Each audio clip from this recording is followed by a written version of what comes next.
Hello and welcome to the what is apparently now a regular Monday night D&D stream from us here at Dice of the Beholder. Bold claim. Session 4. I keep forgetting, but I think Not it's... according to the stream title. It isn't. Okay, all right, yeah, 4. Copied and pasted, and I forgot to edit. Fine. It's now should now say session 4. Session 4 of Dragon of Icespire Peak. Hey Ian. Yes, and before we jump into it, as always, a word about our sponsors. All of Dice of the Beholder's Dungeons & Dragons content is sponsored by Loki Battlemats, who are an award-winning UK-based TTRPG accessory creator. There are many books of Battlemats, little, big, giant sizes, and their modular book sets are full of amazing artwork that add an awesome backdrop to any tabletop game. And that you had a little crisis there. I did. I'm watching. If you're interested in finding out more, search LOKE Battlemats on Facebook or visit LokiBattlemats.com to view their amazing artwork and shop their physical and digital maps. And because I've got no one else to do it, the link is in chat. There we go. Our second sponsor, we love them. Blink Dog Dice. They are a fantastic small dice maker based in Cardiff, friends of the channel. You can find awesome examples of their work available on their Etsy store. Desperately trying to find a link to that. Please either search Blink Dog Dice, all one word. Thank you, Ian. All one word on most social media platforms. And you can do the same then. Go over to Etsy or just click on the link in chat. Please obviously go show them some love and tell them we sent you. There is still 20% off at the moment, according to at least their last post anyway on Twitter. So yes, use the code 20OFF20OFF and you can get a fantastic 20% off most of their dice sets, and it's free shipping anywhere in the UK. But yes, apart from that, sponsor's done. Let's bring everyone else on. Hello! We have Stu, a Nikki, and a Waffle Tail off in the bottom corner there. Greg, your character picture is suitably disturbing. It really is, mind. It really is. Creepy. Oh yeah, I keep forgetting we've got the actual D&D extension on now, so you can see exactly how disturbing Fergan's character picture is. It's horrible. I hate it. But yes, last time, Dragon of Icespire Peak, you, after much planning and deliberation and deciding to go and find some treasure in the lighthouse you'd been told about, completely changed your minds. And upon being given a time-sensitive, really shouldn't It said it was urgent. should not have emphasized that, a time-sensitive mission to save Big Al Calazorn, the owner of Butterskull Ranch off to the east, decided to turn tail and go there instead. You found the Butterskull Ranch had been taken over by orcs, who had captured Big Al, and very, very efficiently took all of those orcs out in quick succession. Ripped them the fuck apart is what we You did. absolutely did.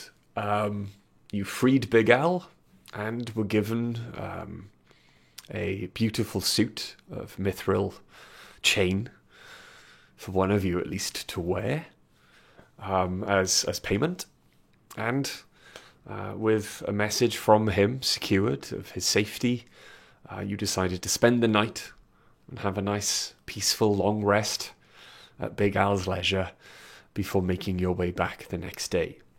Possibly, I say possibly, stopping off at the Shrine of Savras that you had heard about from the people of Phandalin as somewhere that had not been checked after the locals many moons ago took all of their gold when they were being attacked by orcs and apparently stowed it or stashed it somewhere around the shrine.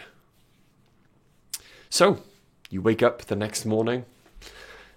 You can smell smoke. It is not breakfast. There is a fire burning outside. Big Al's gone and set himself on fire. We shouldn't have bloody rescued him. This is what we get for not going to the lighthouse. Suppose we'll go outside and see what's happening. Okay. So you make your way downstairs outside, and you do see Big Al off in the dirt courtyard behind the main house, and you see a raging bonfire in the middle of the courtyard. The smell is familiar to some of you. It is burnt flesh. Roast dog for breakfast. Nice. Actually, as you stare at the fire, you notice that the bodies are much too small to be orcs, and there are about 5 of them. Oh, crap. Big Al is standing next to the fire, and he looks quite downtrodden. Suddenly realised I can't remember what accent I gave Big Al. But oh well. Russian. He was Russian. Was it Russian? Okay. Fine. Okay. So he's standing by the fire. Do you approach? Yeah. Yeah. As you approach, then he looks and notices you. Здравствуйте, товарищ. I went wandering as you were sleeping last night and discovered that, unfortunately, the ranch hands had not escaped as we hoped. And he gestures towards the fire. So, how did the mission get posted on the notice board in Phandalin? I am uncertain. Perhaps a traveler came close to the farm and saw that I was in trouble, and then reported it to the town. Sounds like a plot hole. Yes, Wasn't signed with like a hoof print, was it? there are, unfortunately, in the book that guides our lives, quite a few plot holes. If you would like, I will show you the text and you can find them. No, that's... I'd rather, keep it surprising. And then you can see if you can fill in the plot holes in a better way. I might have said that the ranch hands got away and that was how we found out. Well, they did Whatever. not. So, I see that, yes. are you leaving? Are you leaving? Do you need help? I suppose you're not burying them. Yeah. You need help with this? Yet. Hey, do you know of anything interesting around here that we should check out? There is the shrine of Cerberus. Anything else? Not that I can think of at this time. You've lived here your whole life, Big Al? No, I actually used to live in the town of Tribor, which was to the east. However, the town is gone. Makes sense. I was the sheriff. Yeah, that makes sense. How long have you lived here? Oh, perhaps the last 10 years, in my retirement. And in 10 years you've only learned one local landmark. Well, I mainly rear horses and cows.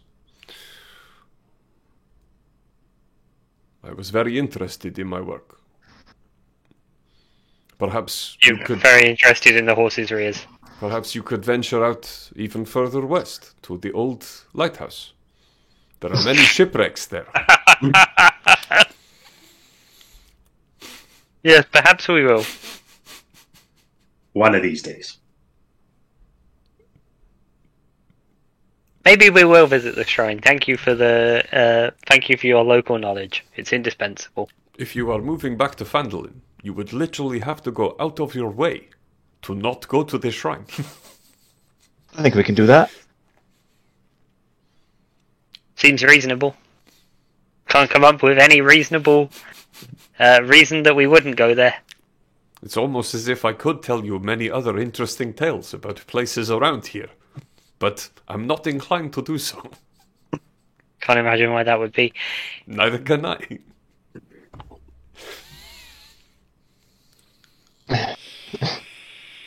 Well, it's been a pleasure meeting you, Big Al. Sorry about your farmhands. I am also very sorry. Was he Were you close? Scottish? Yeah, I think he was. Yeah, I think he was. Ah, he's not anymore. He's Russian now. Yeah. Trauma does strange things to people. I was close with many of them. Well, their mothers. They will be saddened at this loss. You were close with many of their mothers. Yes. Hey, should we go to that shrine without examining that statement any further? I think that's a good idea. I think we should, yeah. Goodbye and farewell. Hey, Big Al, how grateful are you that we saved your life yesterday?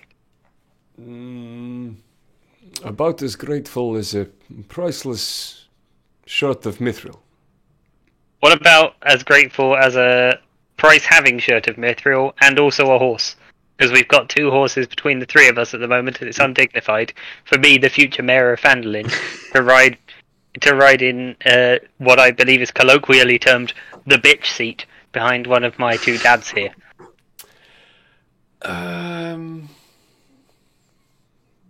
We did save the horses. Roll me a persuasion check with advantage. Okay. That was a bard's roll a persuasion check. He knows what's coming. Sorry, I should get all of my dice out of my dice frame. Mm-hmm. I keep trying to make him let me do persuasion checks now, but he won't. Just intimidation. Oh no, I'm not very good at that. Kablam! Persuasion 20. Yep.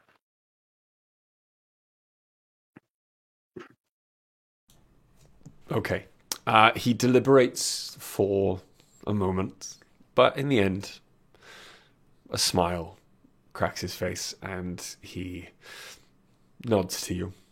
For the future mayor of Phandalin, a horse would be a small price to pay. Thank you. That's very kind. You can have Gertrude.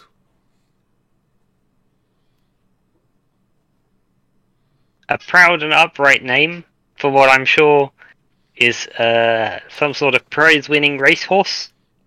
No, she is a riding horse, but she is smaller than the other 2 and more fitting to your size. But she is strong and will carry you far.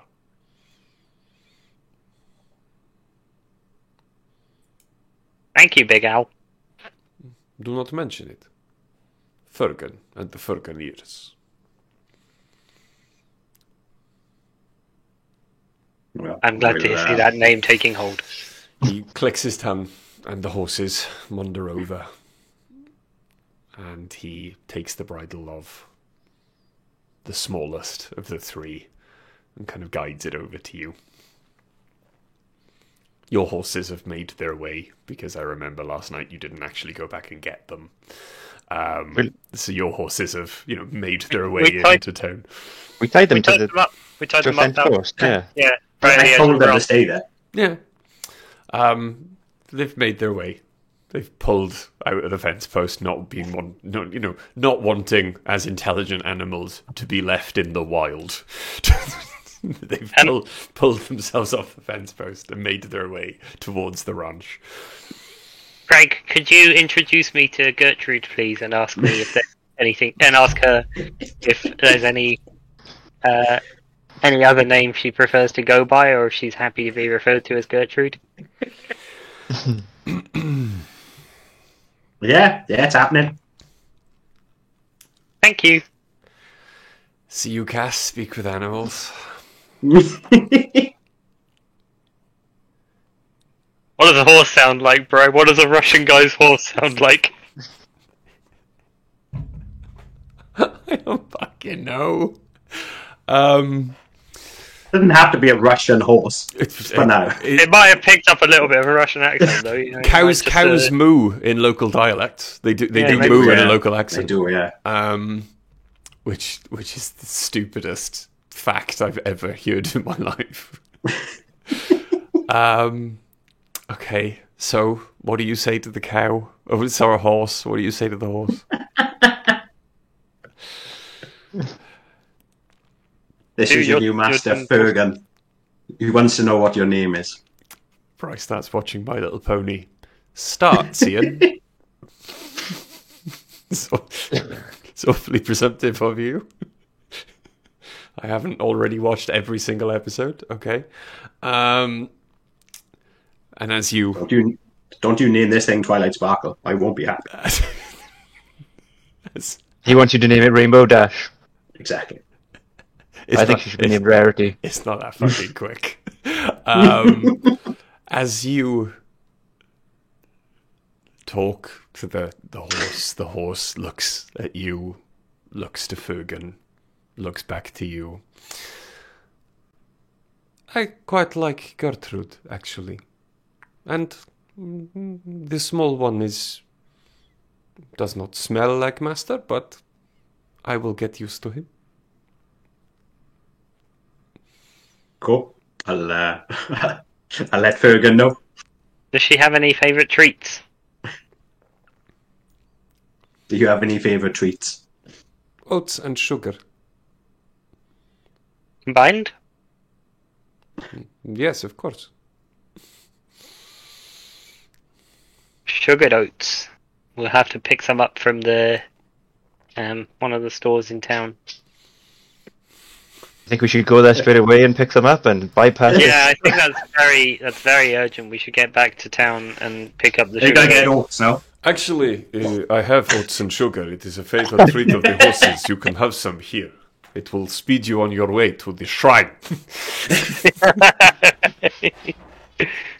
Not sure I trust this horse anymore. A bit of an attitude. Starting to think Big Al has set some sort of trap at the shrine. I'm going to roll an insight check. Should we get in the horses and make our way to the shrine? What's your insight check? We say 12. goodbye to the cow first. 12. 12, yeah. Big Al is just wants you to go. He's very happy that you've saved him, but kind of wants to mourn his lost farm hands in peace. Illegitimate sons. Potentially.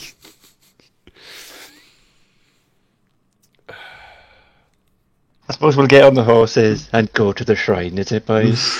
Yes, Yeah, I think we I should. think we'll head out. I think we'll have a look at it, and then we'll go back to town. Well, We'll like go, oh, those- that's pretty. Yep. Okay. So you all mount your horses then, and I'm not going to make you roll animal handling because obviously Craig is He wants to get us to the shrine. no. It's because Craig has spoken to them all, and therefore they're all very happy to be carrying you, because at least one of you can actually understand them, and if there are any complaints, which I am thinking of. They will be dealt with. There will be dire consequences. Ooh, dire horse. That'll be a fun stat block. But yes. So, as you make your way then back through the town of Connerbury, one of the last remaining things you see there, still in one piece, as you move past it, is a signpost. And it points south. And in the local strange dialect, you do understand that it's guesstimating it's about 5 miles south of Connerbury. But as the crow flies, probably actually more of a straight line back to Phandalin overland than the road would be anyway. So at this crossroads, do you head to Phandalin, or do you go south to the shrine? I say we roll for it, boys. I've got a D2 somewhere in here. I was just thinking, anything at 10 and above, we go. I've got a Kraken for go. One for straight back to Phandalin. Yeah. Yeah.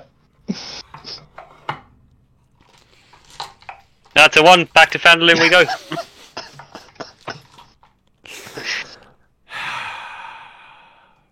The horses are just going to stampede us to the shrine now, aren't they? Yeah. Yeah, they're just going to Suddenly you lose control of the horses. No, we'll go to the shrine. Okay. Yeah, we're going to the shrine. That's right. Okay. So, you turn the horses south. Suddenly a dragon appears. Oh, hang on. Thank you for reminding me, Ian. God damn. What the fuck are you rolling? A D20. Uh-huh.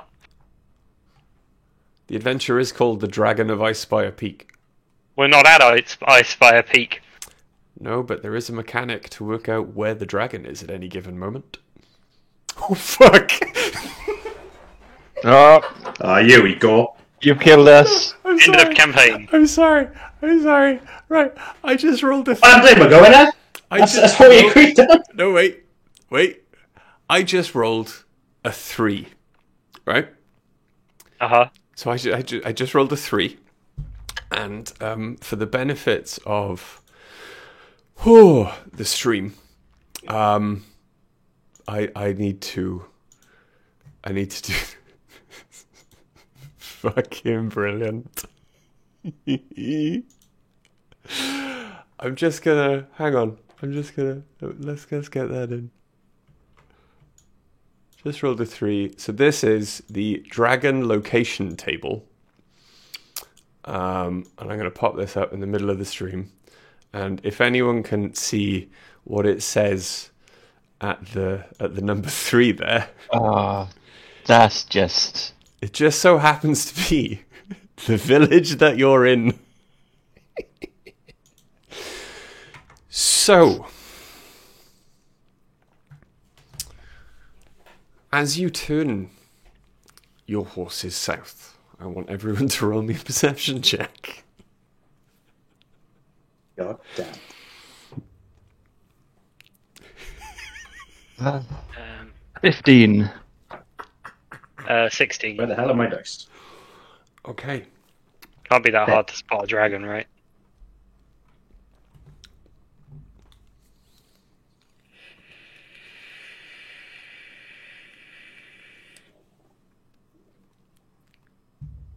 My sound is gone. Oof, My that sound is sounded- back. Oh, there we go. Back.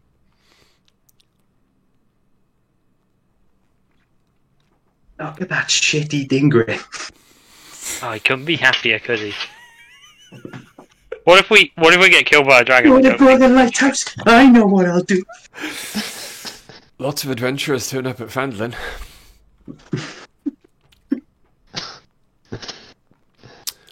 Okay. Let's get the death over with. Not necessarily. I need a dragon. I've killed loads of those. Mm-hmm. Yeah. So,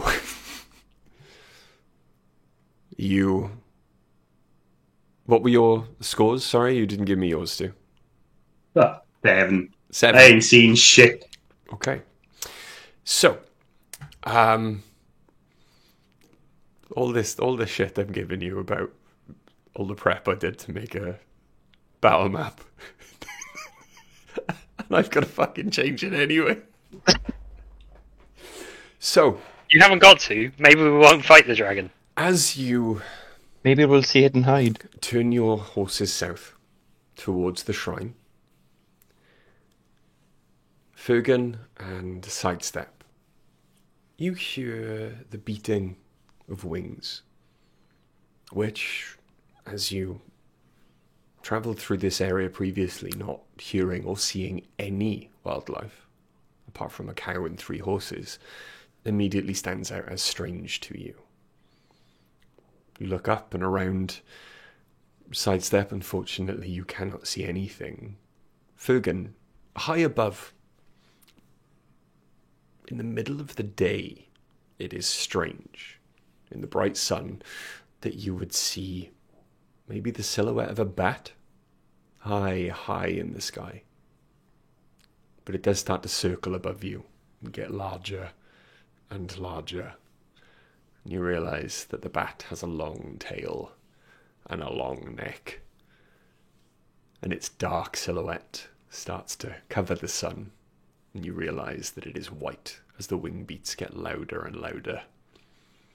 And it has seen at least 3 large creatures that would make a fine meal for a young white dragon. Pointed out to Craig and I say, I think that's a falcon. I would like everyone to roll for initiative. Fuck me. God, really? Are we just abandoning the horses? I don't. What's the Time to fucking eat. point of rolling for initiative? It's going to kill us in round 1. We're level 3. Oh, that's great. I like how he's done this to himself. It's great. It's very funny. I also like how he always forgets to charge his wireless headset so we can just talk any shit about him we want because he's over there. Can't hear us. Look at him. What a knob.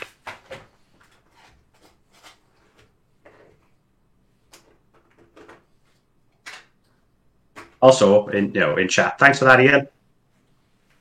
Yeah. Oh, God. Oh, now aren't we?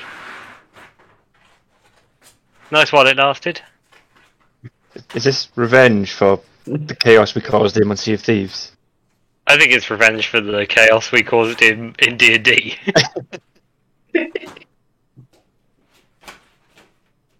That's why he originally named this episode 3, because he just wanted us to go back and actually go to the lighthouse. Yeah.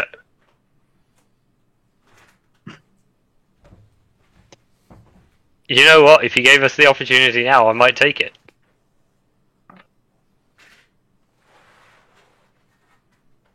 You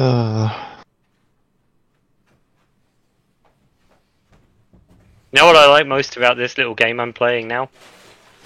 Very unlikely to get dragons. attacked by a dragon, yeah.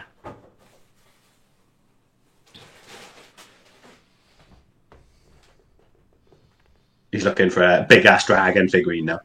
Oh, he doesn't need to look very hard for those. He's got a fuck ton of big ass dragon figurines.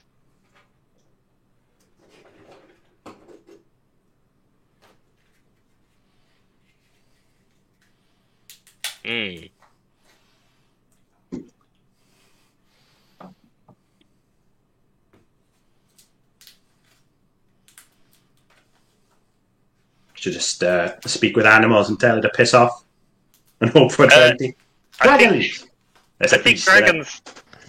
I think dragons can speak common, so you Just probably tell it to don't need your spells there. Just tell him to eat the horses then, is it? If anything, I think you might offend him by speaking to him like an animal.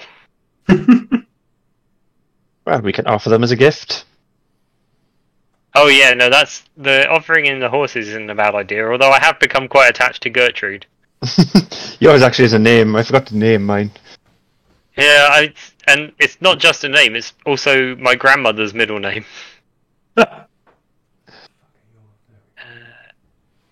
So I feel a little bit odd about offering her as dinner for a dragon.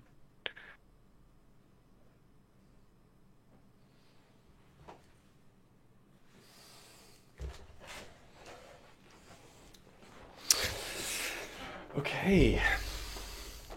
I don't think it is okay, actually. No, they look okay. If you brought it up, I think this is pretty fucked up. Never prepared for the right fight, is he, boys? Oh, No, don't God. even fucking start. We tried to go to the shrine. You gave us all this shit about, oh, you are going to go to the shrine now, aren't you? You're not going to dick me around again. He threatened us with physical violence if we didn't do as we were told and go to the shrine. And now, we're not even going to fucking make it. Okay. So, as the dragon then lands in front of you, What are your initiatives, please? I don't remember, that was ages ago.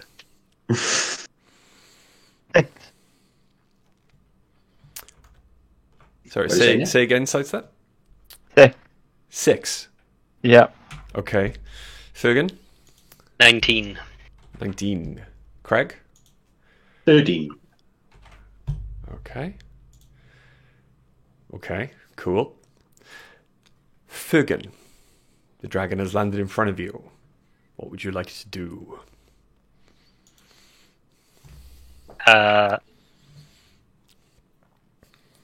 Wow! You're magnificent. It's a pleasure to meet such a grand dragon. You know, my mum's a dragon.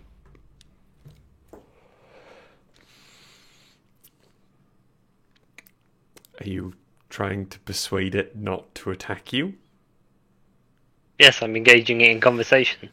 Okay. As the dragon then looks at you as you speak and takes in your platinum countenance. Not, I fear, one that would like my kin. And it starts to zero in its eyes on you. That's your time for conversation.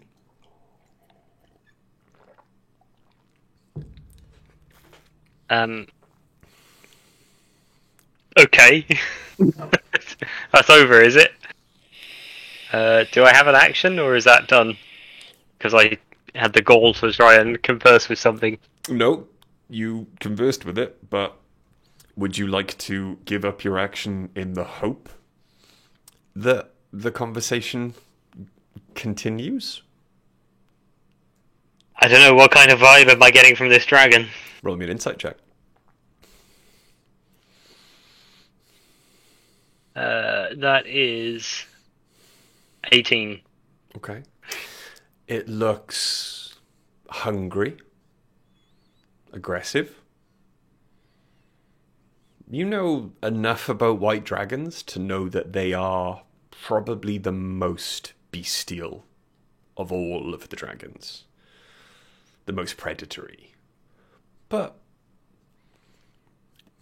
it responded. It's hungry, but you could perhaps convince it not to attack. What can I say that would convince you not to attack me and my comrades in arms here? Looks like we're losing the horses.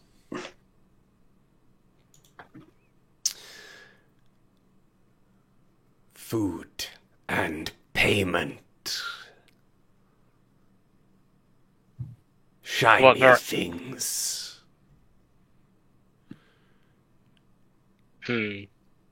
Shiny things. What sort of shiny things do we have? You're shiny.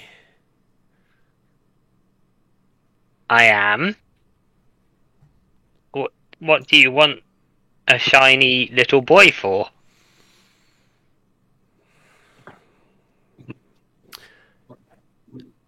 You smell of platinum. Your weight alone would add well to my hoard. But I'm not coins, I'm a boy, I'm a living boy. I have other statues. Are you going to kill me and display me as a statue?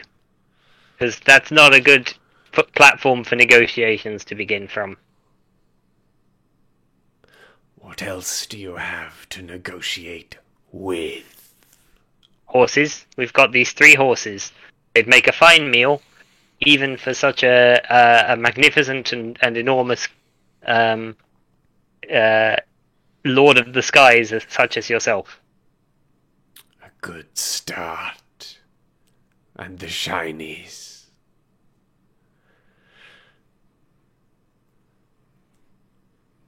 So I'll take out the I take out the gems from the dwarven excavation.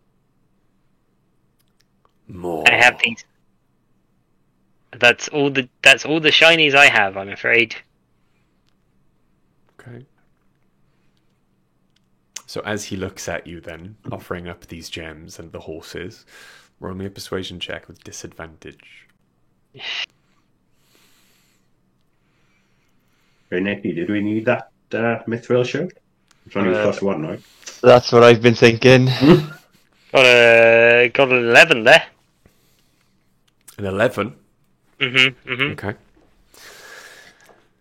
More.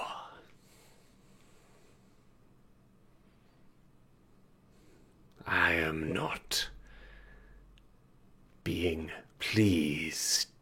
My comrade here has a fine shirt of mithril chain. It's somewhat shiny. I bet it would buff up to a real fine gleam with a little polishing. I do enjoy shinies with a tasty inside. He doesn't come with the chain. That he'd take it off and give it to you.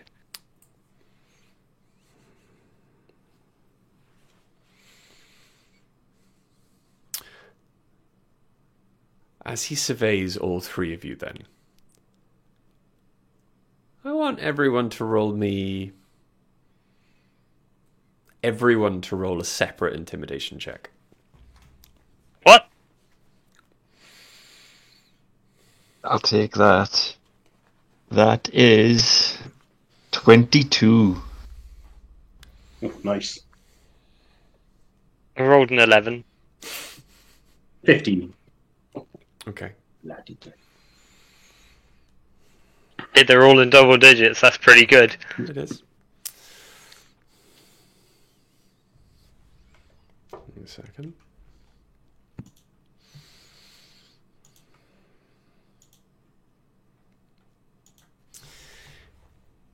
Give me the shirt and a horse to carry off, and I will leave you alone for now.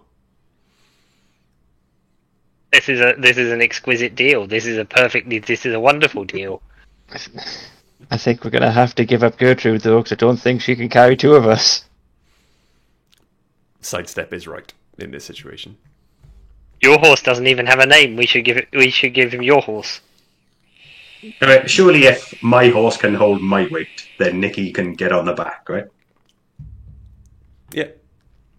Okay. Fine. Okay.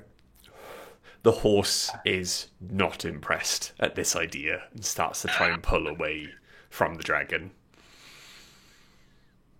Move away from the horse. Yes, sir. Yeah. Or ma'am. Yeah, we move away from the horse. Okay. Take an hour or two with us. Okay. I'm not going to move the map then, but you back away a sufficient distance for this map to still work. And the dragon. May I know the name of the dreadful, awe-inspiring creature who has so outwitted us on this day? Yes. And it leaps forward, and in one swipe of its claw, rips out the throat of the horse and stamps it down into the floor as it dies, and holds it in one claw. Cryovane, lord of these parts. The shirt. Which parts? Please give him the shirt. I'd have to do with the horse. I wouldn't have just jumped off the horse and not given him the shirt. Sure. Which particular parts are you lord of, just so we can make sure we're respecting your domain? Hang on, give me a second. I need to check something. I hope you put the shirt on the horse. Yes. So when he tries to attack the horse, it's just run off. The mithril-clad horse bolting for the countryside. Okay. You were wearing it, Nicky. Yeah? I would have taken it off Yeah, that's cool. before trying to give him the horse. I wouldn't have just gone, off the horse. There you go. Okay. I would have tried to put it all together. Cool. So now that the most intimidating one of you is no longer wearing very difficult, hard to chew through armor, the dragon is going to open its mouth. And I'm going to need everyone to make me a con saving throw. You're a bastard. As a 30-foot cone of icy breath explodes from the dragon's mouth, encompassing all of you. 13. 14. 80. Okay. So, you got 18, sorry, Stu, yeah? Yes. Okay, cool. Right. So. We're gonna die. Mm-hmm. So, Craig just manages to dodge out of the way of the ice breath, but still takes half of the cold damage. The other two, unfortunately, take all of it.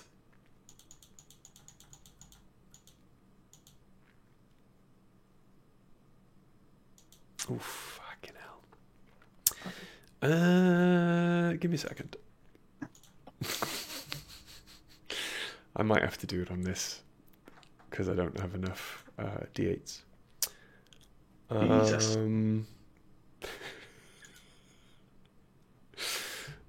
Give me a moment. There we go.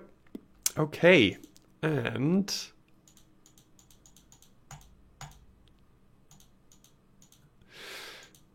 cool.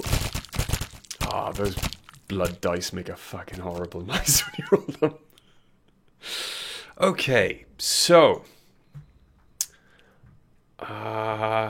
Craig, Mm-hmm. you take 11 points of cold damage. Fuck. Okay. Sidestep and Fergan, you take 22 points of cold damage. Oof. Okay.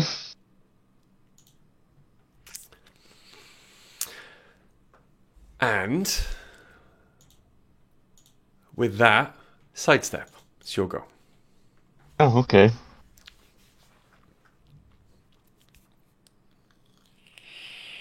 Shouldn't it be Craig's go?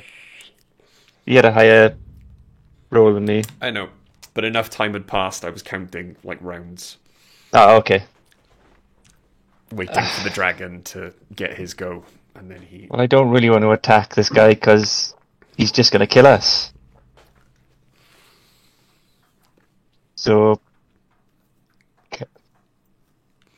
He's Can I run over it? He's just Choice. attacked you. I don't know if we've got a choice. I don't see how we'll get away.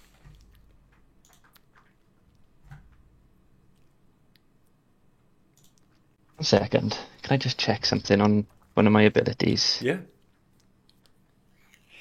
Would I? Oh, there we go. I've probably been able to use this as a reaction. Absorb elements. Yes. You can use absorb elements. So read that out. Trigger on cold. Spell captures some of the incoming energy, lessening its effect on you and storing it for your next melee attack. That's You have very good. resistance to the triggering damage type Cool. So until you the start of your next turn. awesome. You can add 11 points of damage back on. Oh, thank God for that. Oh, no, I don't know that many points. Oh, that's better. I got to use that as a spell. Hang on. Okay. So basically, A million damage. Yeah, the next time you hit, you can. Well, Only the next time with you a hit melee It, it, yeah, melee it specifically says melee. Yeah. attack. Yeah. You And I'm can- guessing he's not in melee range. not right now, no. And you're a ranger. In that case, I will bonus action Hunter's Mark, Of course, you bloody will. Okay, and I'll take a shot at him. go for it. That is 20. That's it! Just fell over! Yeah. I killed it already. It's like when you knock over your king in chess. That's It's game over. marked. You lose. And what did you roll to hit? 20. 20 definitely hits. Roll for damage. Okay, so I will do my D8, my Hunter's Mark, and my Dreadful Strikes. Oh god. My D4 went flying. Let's find another one to roll. Okay, oh, that's terrible. 2, not 1, 3, 6, 9 damage. Was that plus the extra 3 from your dex? Yeah. Cool. Okay. Yeah. So, your arrow finds its mark and strikes true. Unfortunately, it seems to lodge just slightly in the dragon's thick, scaly hide and doesn't seem to penetrate too deeply. But it is now hit. Is that the end of your go? Or do you want to move further away? Yes, very much so. As far away as you can get because your range is stupid? Yes. Cool. Okay. So it's 30 feet, I think I can move. Yes, 30 feet. Cool. There you are. Right up there at the back. As far away as you can get from the dragon. And it is Fergan's go. Okay. Be Good. back in 2 seconds, sorry. Okay.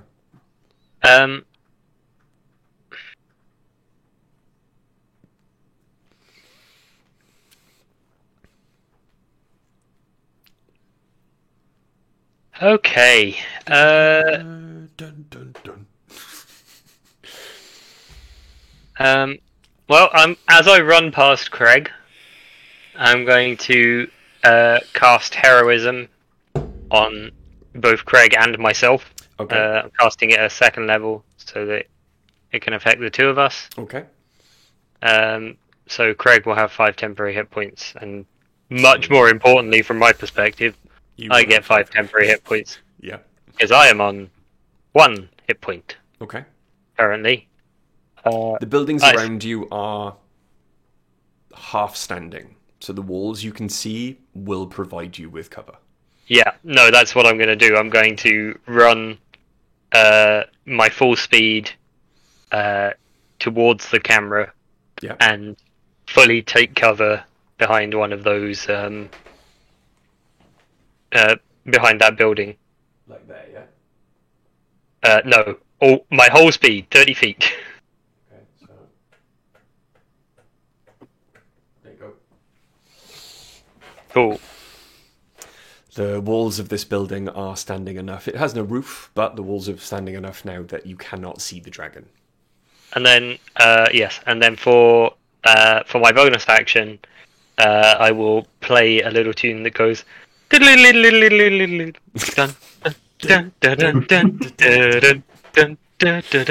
order to inspire Craig. Okay. It's like a little chipset tune. It sounds like it's being played out of a Game Boy Advance Cool. or Game Boy Color. Craig, you have had heroism cast on you, so you have 5 temporary hit points, which you regain at, I believe, the beginning of your turn every round. Beginning of the Yeah, turn, they refresh at the yeah. Okay. And Craig, it is now your go. 2 seconds. 5 it was, yeah. Yeah, 5 temp hit points. Cool. Right, half orcs are, emotional creatures, right? Yeah. And Fergan's just been quite badly hurt. So you're going to rage. So I'm going to rage and I'm going to charge the fucking thing. Of course you are. You're right up in its grill. So you are right up in the dragon's grill now. Its breath is bad, man. Yeah. And I'm going to take a swing for it with my great axe then. Of course you are. See if this one works tonight. 12. Actually, no, sorry. 14. 14. Yeah. The first swing of your axe in this fight, unfortunately, just glances off its scaled skin, and you do no damage to the dragon. Outstanding. Is that the end of your go? You've You've bonus actioned, moved, and actioned. Yeah. So I think, yeah. Okay. So it's the dragon's go. First of all, we'll roll a d6. That was a 1. For benefits of people who haven't killed a fuckload of dragons in a previous campaign, a dragon rolls at the beginning of every turn to see if it gets its breath weapon back. On a 5 or a 6, it does. That was a 1, so you're lucky Nice. this round. However, the dragon is going to attempt to bite you and claw at you with its 2 powerful front legs. So,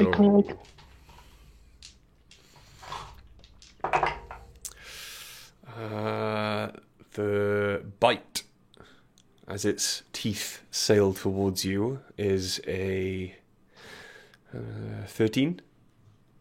Nope. So you just dodge out of the way of its mouth. The first claw then, as you're dodging, swings for you, and that is a 10, so no. Nope. You manage to back out of the way of that one. Unfortunately, I think you do back into his second claw as it swipes for you, which is an 18. Yeah. Okay. So with the 18 then, you take... Ooh. 2d6. I rolled a double 1. Nice. Before you take 6 points of damage, reduced to 3 because you are raging. Cool. And the dragon is pissed. Sidestep. That comes off your temp hit points first, of course. Yeah. Yeah. Sidestep. that What would does you it like to automatically. I shall take another crack at it. do? Okay. It is, I think, another 20. Oh, nice. Okay. It is indeed another 20. 20 definitely hits. Roll for damage. Let's hope I get better damage this time. Oh, that is much better. So, 6, 10, 11. So, 14 damage this time. 14. Okay. Yeah. The arrow, this time it does find almost the same mark as before. It does appear to sink a bit deeper, and the dragon screams in rage, now focusing or trying to split its attention on the threat close to it and the threat much further away. Is that the end of your go? Is there any cover I can get? Yes. You can probably hide behind this wall here and get cover. I'll do it then.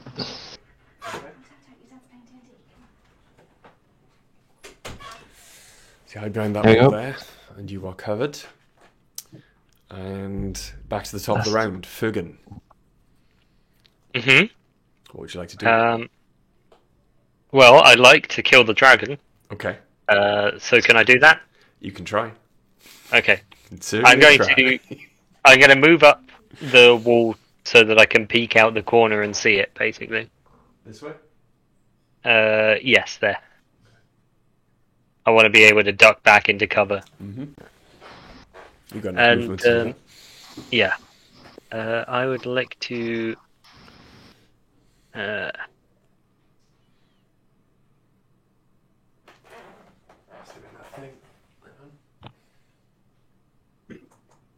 I would like to cast Dissonant Whispers.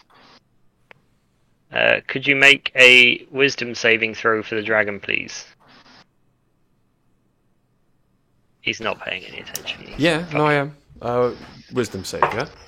Wisdom save, yeah. Okay. The wisdom saving throw is 13. That does not pass. Okay, so what do you start to whisper? Fuck off, dragon. I don't think Dissonant Whispers is a thing where you communicate with it. I think it just starts to hear a bunch of different voices. So it would be whatever would hurt it psychically, I suppose. Okay. Oh my fucking god! I rolled like you. 2 1s on those 3d6s, and a 3. So in total, 5 damage. 5 Psychic damage. Okay. The creature, on a failed save, it takes 3d6 psychic damage and must immediately use its reaction, if available, to move as far as its speed allows away from you. Okay. So immediately use its reaction to move as far as its speed allows away from you. Well, it's fast as speed. Gonna fuck off. It's in one action, so it's not like move, dash, dash, or anything. Okay.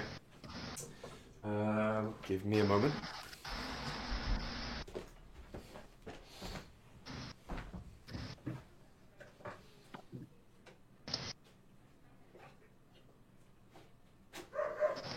Oh, going up.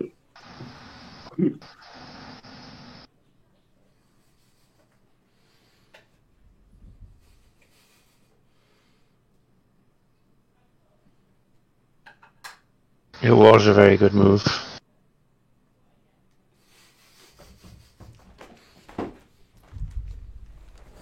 Okay. Has it gone, Brian? Has it gone directly up? Yep. That's bullshit. Well, not directly up, but up and away. Yeah, but that's still bullshit because if it's got to move as far as its speed allows away from me, right? Yeah. Not That's it has to move away effective from me correct. and as far as its and as far as its speed allows. Okay. So it could be further away from me, couldn't it, than that? Well, it is 80 feet up in the air. Yeah, but it could be 80 feet away. Be honest, boys, my javelins aren't going that high. It is 80 feet away. Up. This is bullshit. This is bullshit. This is shenanigans. No. You know that's not what the spell means. The world, it's a 3D world, Craig. 3 dimensions. You know perfectly well that's not what the spell means. If your speed is up, you can go. You know, if you can fly, you can go up. Anyway, Stu should have an attack of opportunity. Stu, attack of opportunity, please.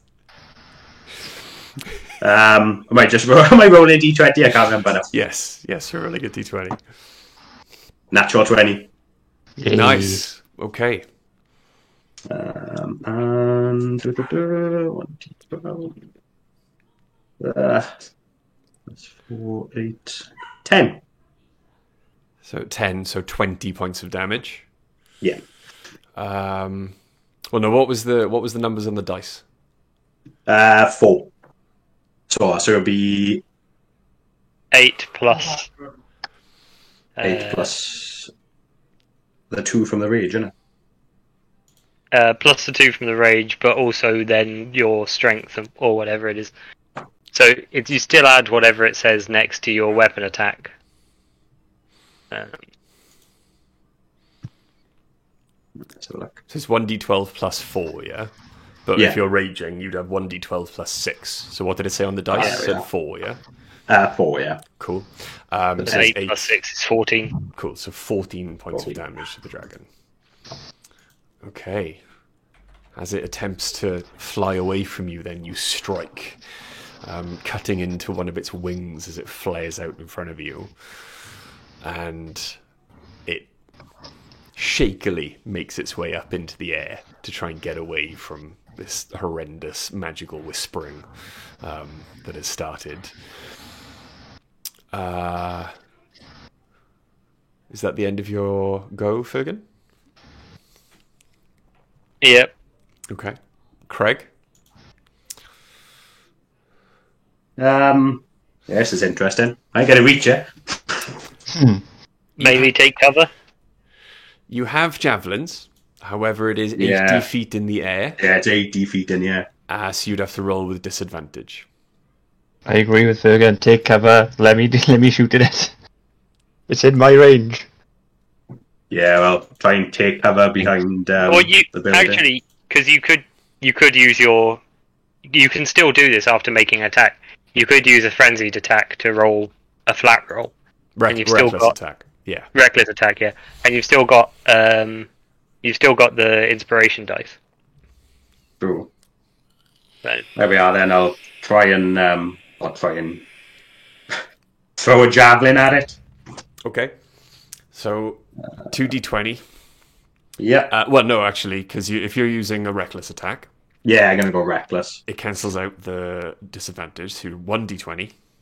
And obviously, Cool. if you need to, you can add the inspiration dice D6. on before you tell me the result.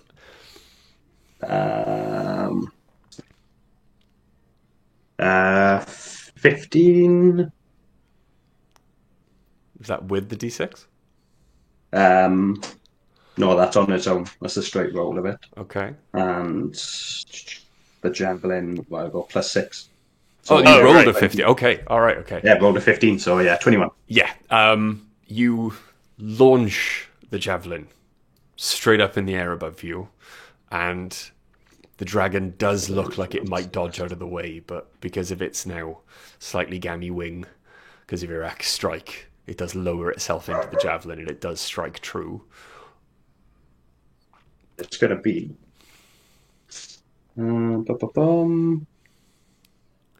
10. 10 points of damage. Okay. Yes. So the javelin goes straight in through its soft underbelly, lodging itself in the dragon. The dragon is pissed. Your rage continues. you can It's- still run and hide, take some cover. Yeah, I'm going to get into cover. However far I can move behind one of the buildings. Okay. So, that's 1, 2, 3, 4, 5, 6. Nice. You can get there. Yeah, that's fine. Okay. Is that the end of your go? Yes. Okay. It's the dragon's go. Sorry, bro. I meant to say at the end of my turn that I took a step back, so I'm more covered by that wall. Okay. That's fine. We can do that. Cheers. So, Dissonant Whispers can now come back. So it's going to fly down and land. Still able to see you. It is going to, hang on, d6. That's a 5. Opens its jaws. I need you to make me a Constitution saving throw, Craig. Cool. And that is 22. 22. Yep. Nice. Gotta love a barbarian. Okay, so you make the roll. You only take half damage. Quarter damage. Hmm? Quarter. Quarter. Totem of bear. Yeah. While raging, you have resistance to all damage except psychic Damage. Unless white dragons suddenly do psychic breath. Yeah, psychic cold damage. Fuck. Gonna brain freeze. Gonna Alright. brain freeze Craig. Look. All right, cool. Don't forget that your temp hit points have refreshed as well, because you've had your turn. So you're back Okay. up to 5 temp hit points. So 35 down to half would be 17. Halved again would be 8. You take 8 points of cold damage. Jesus Christ. Only 3 of which actually touch him, Yeah. How come? because of the temp hit points. Oh yeah, shit. Okay. So you take 8, yeah. It's really hard. It's really hard to hurt a bear totem barbarian who's got temporary hit points. Apparently, yeah. It's probably gonna like prick my shoulder like Jesus Christ. Okay. Oh, that hurt nearly as bad as when I tripped off over a curb the other day. So the dragon has used his full movement. That's the end of his go. Sidestep. I'll take a shot. Go for it. Oh, I'll have to step This is out no to time see for him. drinking, Nikki. Yeah. Actually, it might be the perfect time. Do I need to take a step out to see him? Yeah. Well, no. Straight. Yeah, I'll take a step out to see I'm him. not gonna. I'm not gonna make you. I'm not gonna get up so you can move one square and then move back every time. Take Okay, a step out to so see him and take the shot. that's 24 to hit. Yeah, definitely hits. Do. That is, much better. 5, 12, 14, 17. Nice. 17 points of damage. Okay. As your arrow sinks home, then, but the satisfying, you see the flight of the arrow almost completely buried in the dragon's side. The dragon screams, and this time, the scream sounds fearful. Is that the end of your go, Nikki? Obviously I'll move back and then, yeah. Okay. Fergan. Roll a wisdom saving throw. Cool. That is going to be a 10. Cool.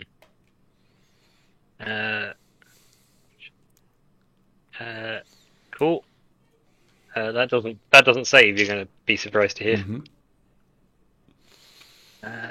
And this time my d6s have real numbers on them. Cool.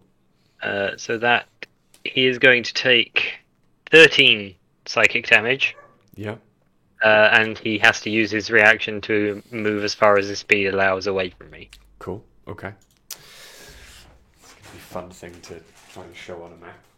This time, then, the dragon, in his fear, is even more affected by the dissonant whispers. He begins to fly away. 80 feet is off the map. Yep. The dragon's gone. The only person who can still have a chance of seeing him as he flies away is Sidestep. Okay. Is that the end of your go, Fergan? Yes. Cool. Okay. Craig. Well, to be fair, Craig, you can still see him, and if you roll recklessly again, you could attempt a straight roll with the javelin because he's under, I think that's what I'm going to do. Under 120 feet away. Yeah, let's go ahead. Oh, another one. Oh, okay. That is. Don't forget you got that d6 as well. You got to use it. I don't think I need it. That's 21. Yeah. 21 with a hits. rage. Roll for damage. Now, this is the one that kept giving me 12s last time. Yeah. So that is. Rolled a 10, so 14. Plus 2, 16. 16, yeah. 16. The dragon howls then as your javelin sails through the air and strikes him in the rump. Wee. Is that the end of your go? Yes. Okay. Moving on to the dragon's turn then. Fully taking flight and retreating now to lick his wounds, he is going to use his full movement and action to fly 160 feet away. What you're saying is he's still within 600 feet. Come on, Nikki. Give me a sec. I'm going to keep rolling at disadvantage until he's out of 600 feet. Yes, he is still within 600 feet. A longbow is basically artillery. Yeah. My turn then? Yeah. Your turn, Nikki. Okay, I'll roll at Nikki. disadvantage. I rolled 2 3s, so 10. The arrow, this time, because he's so far away, not used to having, grown up in the forest, not used to shooting at targets at this distance, used to them being much closer, your arrow falls quite short of the dragon this time round. Is that the end of your go? I'm going to move closer. Okay. So you move 30 feet closer. Mm-hmm. It's going to be off the map. In fact, at this point, I don't think we need the battle map anymore. Because this battle is not being... This is probably theatre of the mind now. So we're getting on the horses. We're going after this fucker. Okay. So the dragon, as it flies... Fergan? You got anything No, that can I'm hit good. it? I'm good. It's I'm like fine. 200 feet away, anything that can hit it? I'm just thrilled it's leaving. Okay. Craig. I'm not. I got nothing to get him It within is, range it is of it, now so, much yeah. more than 120 feet away. Yeah, that's Um, fine. Frank's like, bring back my javelins! Um, I got quite a few. okay. It's going to move another 160 feet away. 320. Nikki?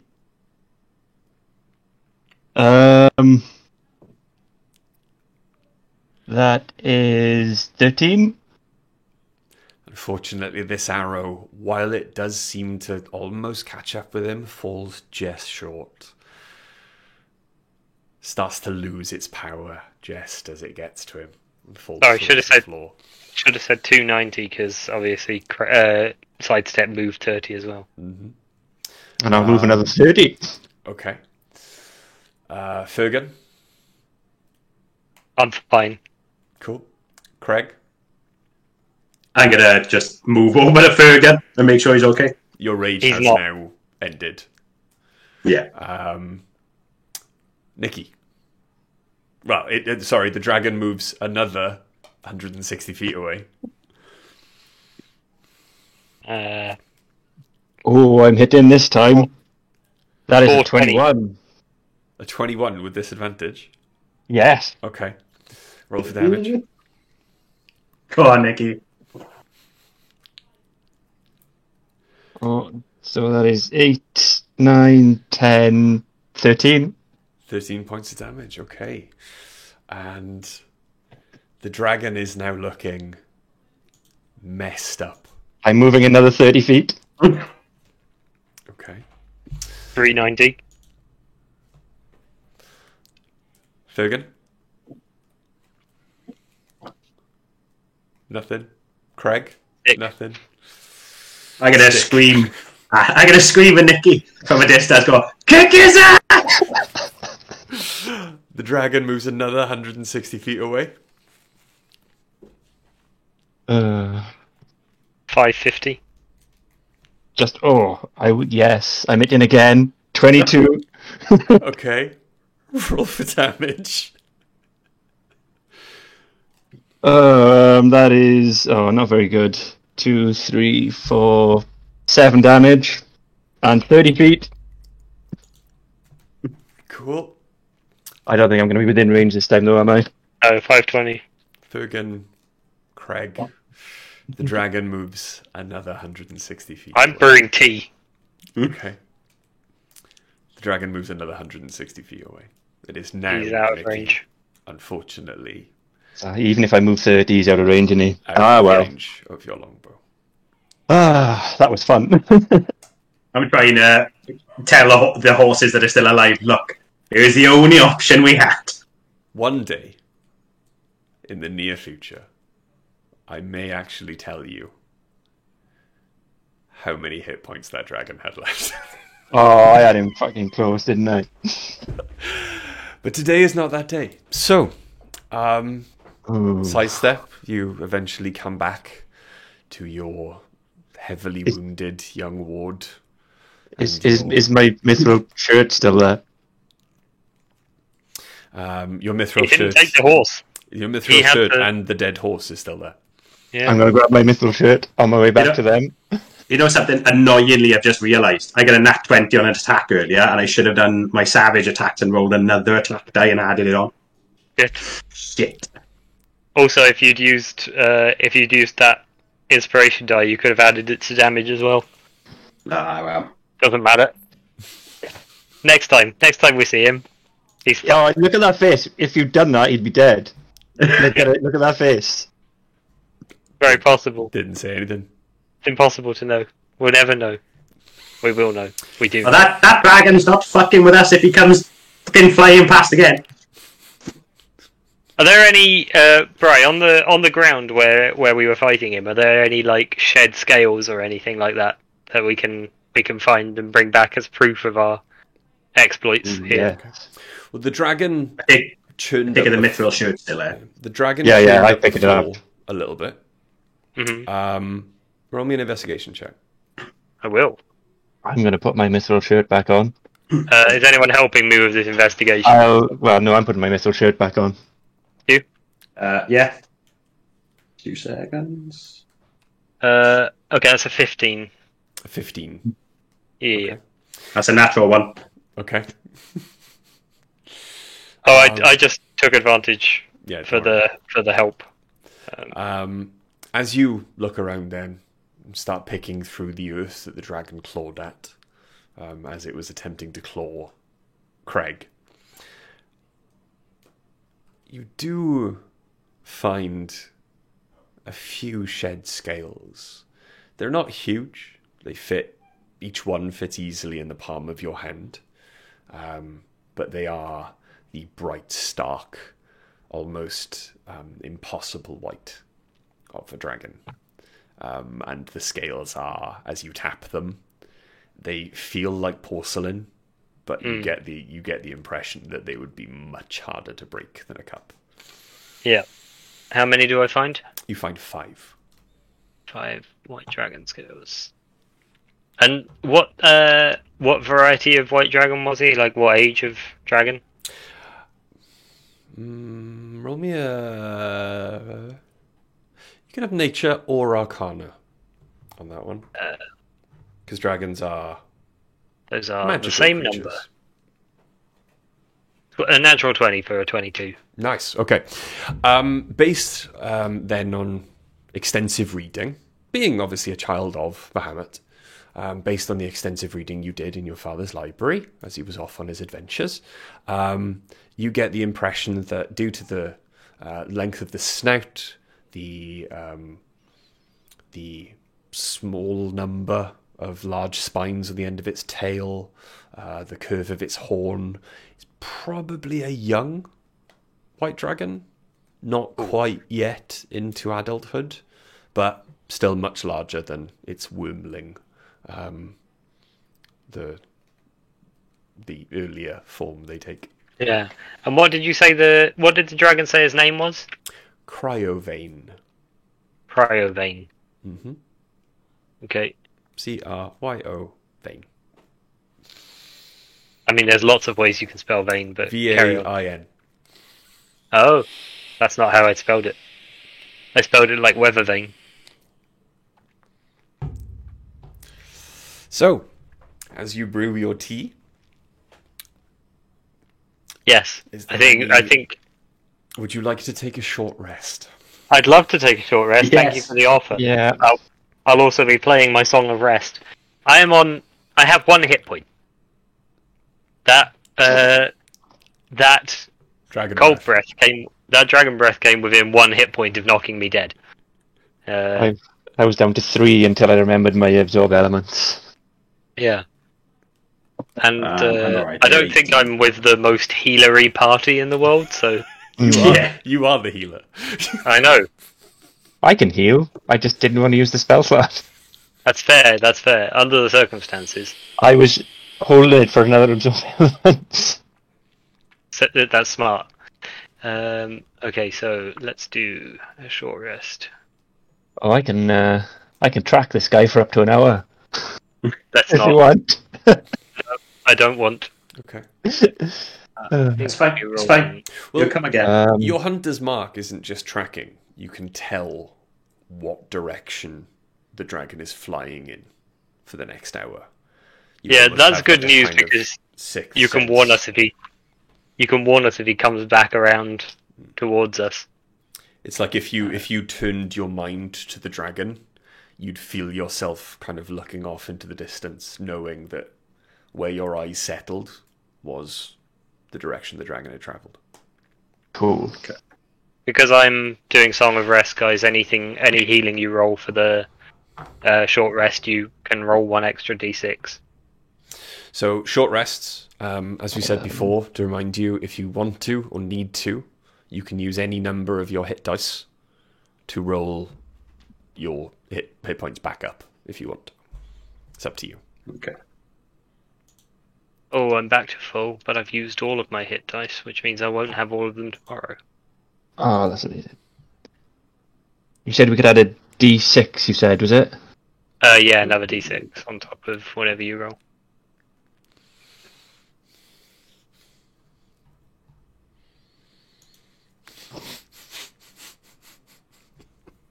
Oh, that's lovely. I'll take those 12 points. That puts me back up to full.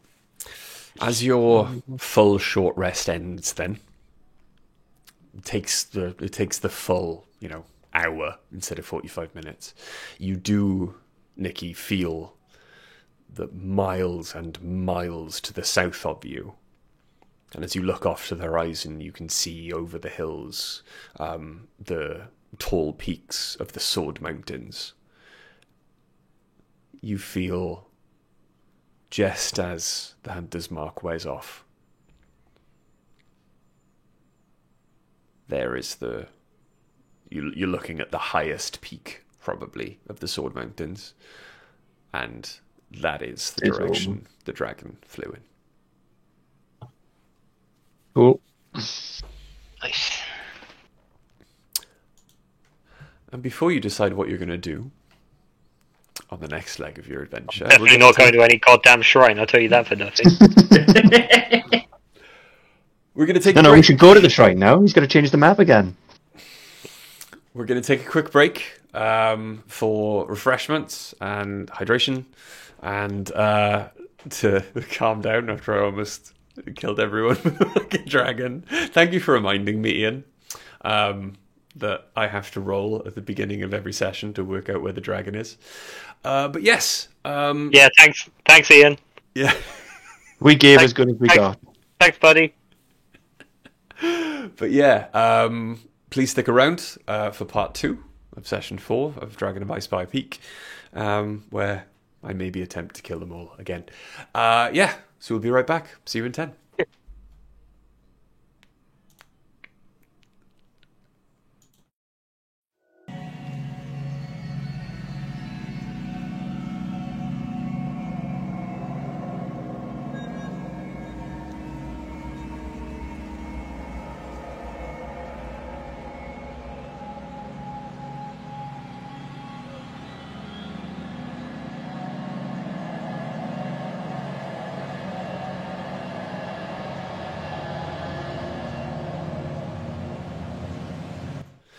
Hello! Thank you for sticking around for part 2 of my attempt to horrifically murder some new players and Greg. Yes, thank you for playing. Thank you for sticking around for part 2. Chav Hunter, thank you for rocking up for part 2. Yes, so where we left off, you were just taking your short rest after the random dragon attack in the small ruined village of Connerbury. You've just almost derailing the entire campaign. You've just finished your short rest. Slightly heartened that you did so well in your encounter against the dragon. Slightly surprised. Scaring it off. Oh, we nearly died. Well, one of you did. Yeah. Nicky nearly died before he realised he had a spell. Yes. Which I should have remembered sooner, because I've literally got them set up just in front of me. Yeah. The cards. Okay. So where would you like to go?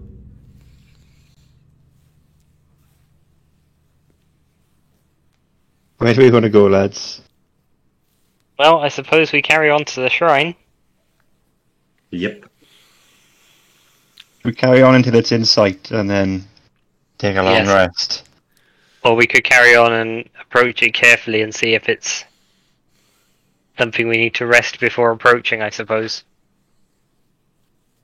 Yeah. Okay, yeah, sounds like a plan. We'll do that. I'll ride behind Craig. You could always go back to Fandolin and return another day if you want to. It's entirely up to No, you. no. I don't feel slightly sorry that I randomly rolled a dragon encounter on you. That's You shouldn't feel sorry about the randomly rolling the dragon encounter. You should feel sorry about the choice to have the dragon attack us.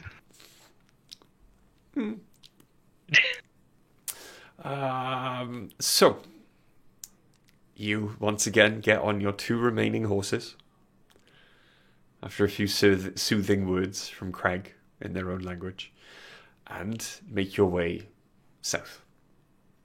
You know it should be about 5 miles south of the village. So as you get to about 4 miles, We tie the horses up and dismount so we can approach stealthily, right, boys? Yep. Okay.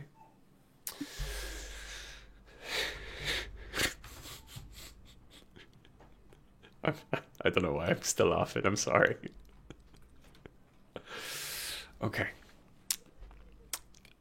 You know now that you are getting into the rocky foothills of the Sword Mountains. And as you make your way around one hill, you can see off in the distance a ruined temple in the middle of a vast field.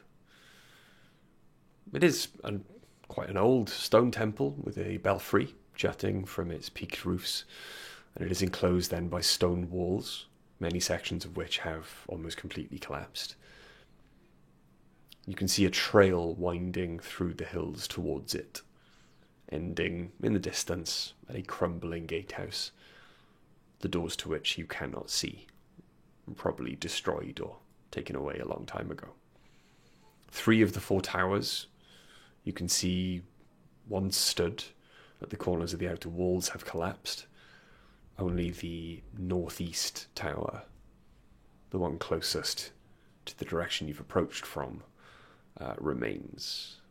Can everyone roll me a perception check, please?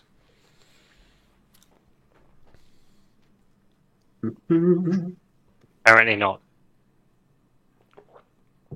8. 14. 19. Okay. Again then, Sidestep and Fugan. You can both just spy from this distance at the top of the tower with a fantastic vantage point of the open field all around the shrine. There is a lone orc standing there, keeping watch. Is that like a lone shark, but Yeah. in D&D? Mm-hmm. As orcs tend to travel in groups, as you've experienced in Butterskull Ranch, you can probably surmise that there are more inside hidden by the partially collapsed walls. At least from this distance, you can see no more orcs. But there is this one, and he has a fantastic vantage of the massive open field between you and the ruined temple. Does it look like he's seen us yet then? From this distance, no. I think maybe we back off, rest up, and come back tomorrow. I agree. Yeah. What time of day is it, Bray? Right now, Maybe late. well, you've only travelled a few miles on horseback. The dragon attack was probably just before midday. It's now just after lunch. Maybe what we do is rest up and come upon these blackguards at night. It seemed to work against the last lot. Could do, yeah. Yeah. With the sentry having a fantastic vantage point, good idea. You can surmise easily that you'd have a much better or a much easier time of approaching this temple under cover of darkness. Okay, let's back up a couple miles Hmm. and find somewhere to camp. Yep. Okay. Roll me a survival check, Nikki. Well, I'm gonna shift, so I get advantage. Okay. And they're both terrible. That is 10. Instead of looking around like everyone else, Sidestep just shifts and starts snuffling at the floor. So it's just like, guys, I think this would be a really good place to pitch a tent. He's standing in the middle of a stream. You do find, with that roll, a clear enough space. Doesn't provide you with much cover, but from what you can, what you've searched around, you spend about 20 minutes searching. Unless you want to go back to town between here and there, it's just going to be the spaces between the foothills. There's like 8 wasps' nests in this clearing. And you pitch a tent. Are you going to let him rest, or are you going to properly use Fergus as the tent pole? I still rest while I'm a tent pole.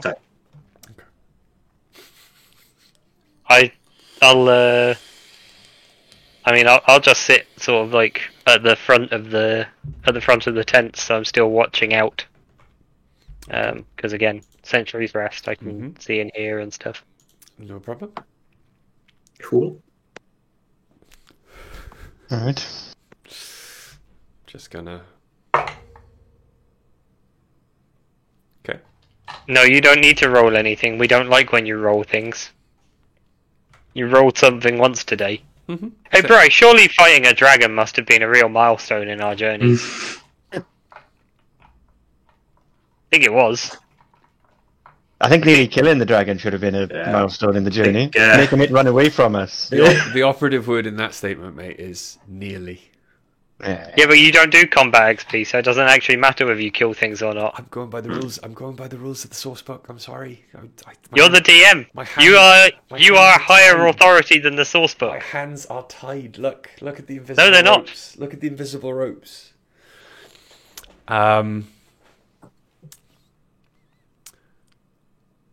Okay. Thank you, Jen. I know you said no. Thank you, Jen. I think you don't mean it, and I'm going to ask you a few more times. Yes, thank you. I did have quite a hearty chuckle when I received that TikTok from you, Greg. Thank you. But yes, you can all click long rest. You mean Nice. level up? I mean long rest. Level up. Level up. Level up. Level up. Level up. He said it now. He said it 4 times. We're level 7. Oh, yeah. So, as you break camp, pack everything back up, the sun has set over the horizon, darkness has fallen over the landscape. Do you approach the shrine? Are there any animals about? There are not. There's no animals. There's no check. Animals just don't exist here. All That's right. fucking creepy. No. You've given something away. Let's work out why there's no animals. Come on, I'm rolling Arcana. This is not the first time that I've mentioned that there's no wildlife in the immediate vicinity of this place. Are you sure? Yeah, I mentioned it last time, that it was eerily creepy. I've also mentioned it earlier on in this stream. That was a week ago. It I'm was- gonna roll Arcana to see if I can come up with anything that would cause there to be no animals in the vicinity.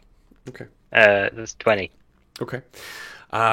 Helped by your earlier roll with regards to dragons as well.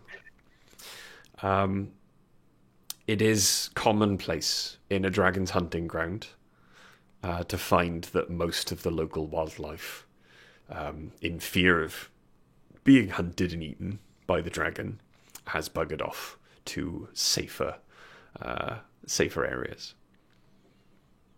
If you were potentially to go further north, you might find that a lot of the burrowing animals and the birds that would normally inhabit this area have probably found a home in the Neverwinter Woods, where it's much harder for a dragon to spot them. You might need to move your mic a little further away from your mouth. The S's and F's are hitting a little hard. Sorry. It could be the beard. I don't know. Are you using the headset mic or the thing? This mic. Oh, that's weird. Yeah. Don't know why that would be any different than usual. Okay. I guess we will. Should we try and do a big circle around and approach from a less expected direction? Let's check our Makes options sense. out, definitely. Okay. Yeah. So which way do you want to go? Around to the left or around to the right? So we're heading from Connerbury, right? Connerbury is to the North. north of us. Mm-hmm. Okay, well, so we walked up to pretty close to it last time. About a mile away, yeah. Yeah, did we get any indication of what's to the left and right of it? Any kind of cover? Well, the left is east, so that's where the one standing or still standing northeast tower with the orc on top of it is if you go left. If you go right, that from your perception rolls was the largest section of collapsed wall. There are holes in all of the walls. That wall, or the west wall, sorry, is almost completely destroyed and leveled. It's probably the easiest way in. Let's go that way. Yeah. Loop around from the west. I would like everyone, as you get closer then, to roll me a stealth check. I missed. 11. 15. Okay. There we go. Okay, cool. As you approach, then you can see in the light that is high on the tower behind the orc. He peers out into the darkness using a mixture of the light behind him and his dark vision to try and see. Based on your best guess of how their biology works with dark vision, there's no way he can see you at the distance you are. And you make your way around. And you can now spy into the courtyard encapsulated by this boundary wall around the temple. Everyone roll me another perception check. Oh, that is a 25. 25. Uh-huh. Okay. 17. 7. In the western half of the courtyard, then, Fergan and Craig, you can see currently 7 orcs. They seem to have made kind of a ramshackle camp on this side of the temple. They're not being quiet, they're being quite loud, but they do begin to quieten down as you hear heavy footsteps approach. And around from the northwestern corner of the temple, you see an ogre. Big Al. You see an ogre clasping a club in one hand and what would pass for an ogre tankard in the other hand, but is as you look closer at it, a barrel, and it's swigging something as it walks through the orc camp. And you can hear them quietly grumble at his passage, but they don't raise a ruckus or try and pick a fight, as the orc just kind of sniffs and keeps walking until he's once more out of sight around the southwestern corner. Interesting. Did you say you had a 25, Greg? 25, yeah. Okay. As you are looking and trying to take in as much detail as you can about how long maybe it takes the orc to get around if he's patrolling, whether there are any other light sources that could mean patrolling orcs or a separate orc camp, you notice a glint. And as you look up, from the many different torches and firelights that the orcs have set up outside, you look into the belfry high up in the roof of the temple, and you can see a bell.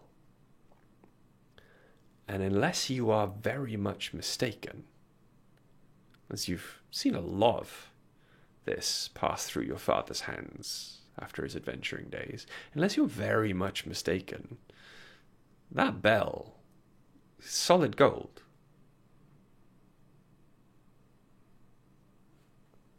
That's going to be heavy as fuck.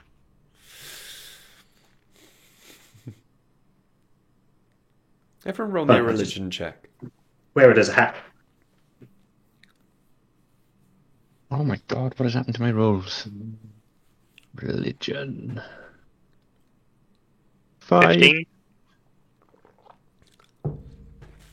10. Okay. You know this shrine then is to Sabras, not an elven god, as most large shrines, at least as rich as this would be, to have a bell made of gold that size. Sabras is a human god of divination and fate. The bell probably was paid for by the many pilgrimages that people would have paid in ancient times to come to this shrine and find out what their fate would be.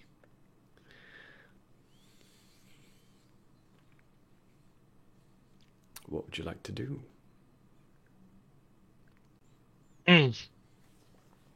Do we want to see if we can get up the bell tower for a better vantage point? I think we'd have to make our way past all the orcs to get there, That's wouldn't all we? the orcs, yeah.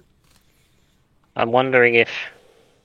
So, from what you said, Bray, it looks like the orcs and the ogre are not, like, super comfortable in each other's presence, is what I'm hearing. They're not super comfortable from what you can see about their attitudes towards each other. They kind of get along because there's somewhere to sleep. It's a home. They're not the best of friends. They're civil. From my knowledge, Mhm. do orcs or ogres count as humanoids? That is a very good question. And the answer to that would be orcs, yes. Ogres, no. I thought you were going to say that. I'd really like to charm the ogre, you know. I was looking at that just now when you mentioned it. But I can charm orcs. Theoretically. Ian, Shall we- I kind of wish I had the rights to that song because I would make the orcs all start playing it right now. Because that song fucking slaps. Which, the Big Jamboree. I don't know what that's about. I'm not sure what's going on. Is that the one from Dark Alliance? Dark Yeah. Alliance. Oh, Yeah. right. There's a level, and the cutscene at the beginning is a load of Verbig, and they're just playing like this weird kind of drunk Like chest goblin rock thumping. song. Yeah. But it's really good. It's actually really, really good. It's all about meat. It's just really, really good. Is Goblin Rock anything like Jizz from the Star Wars universe? Slightly heavier. Yeah, Yeah. makes sense. Yeah. Cool. So what would you like to do? Is there still one orc on his own outstanding in his field? No, he's up on top of. He's in the tower, isn't He's he? up on top of the tower, staring out. Sorry, he had a good view of the field, Yes. is what you said. Yeah. Yes. But he's now looking in completely the opposite direction of where you are. Yeah, we got round him, and he... Yeah. You can see him off in the distance. Jess see him in the tower above just over the lowest part of the roof of the belfry, and he is just staring off into the darkness. The ogre, did it look like he was wandering aimlessly, or did it look like he was patrolling? He was keeping quite a uniform distance from the temple itself, and in fact, even as you ask that question, what would appear to be the same ogre makes his way around again. You can What was the sort of time interval? about 5 minutes in total of staring and taking in the scene. Took about 5 minutes for the ogre to get around the entire temple. So, one orc in the tower, 7 orcs down in the Seven camp, orcs that we've seen there. I don't know. one ogre stomping his way Well, around the perimeter. Mm-hmm.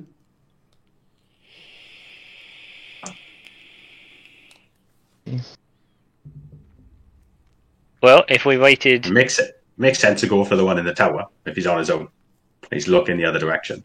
yeah, but he's also up a tower. And on the opposite side of the entire castle from where you are right now. If we took the 7, not insurmountable, and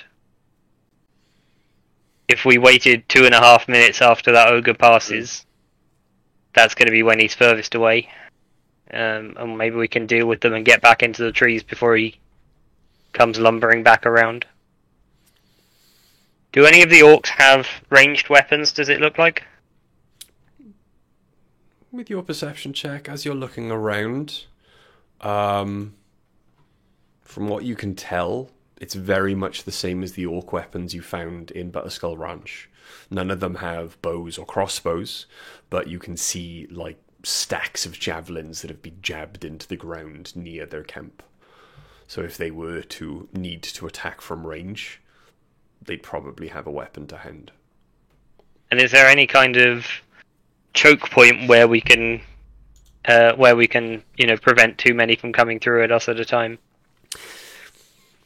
As you look around, the only choke point you could think of would be out here. Everywhere would be easily flanked. The walls are too pitted with holes leading to the outside or inside from any given direction that if you tried to create a choke point, they would come from the left and the right as well, eventually. From what you can tell from at least this side of the structure, the temple is completely in one piece. So if you could find a way, maybe, following that line of thought, if you could find a way to get inside, you could use any entrances the temple had to create choke points for that purpose.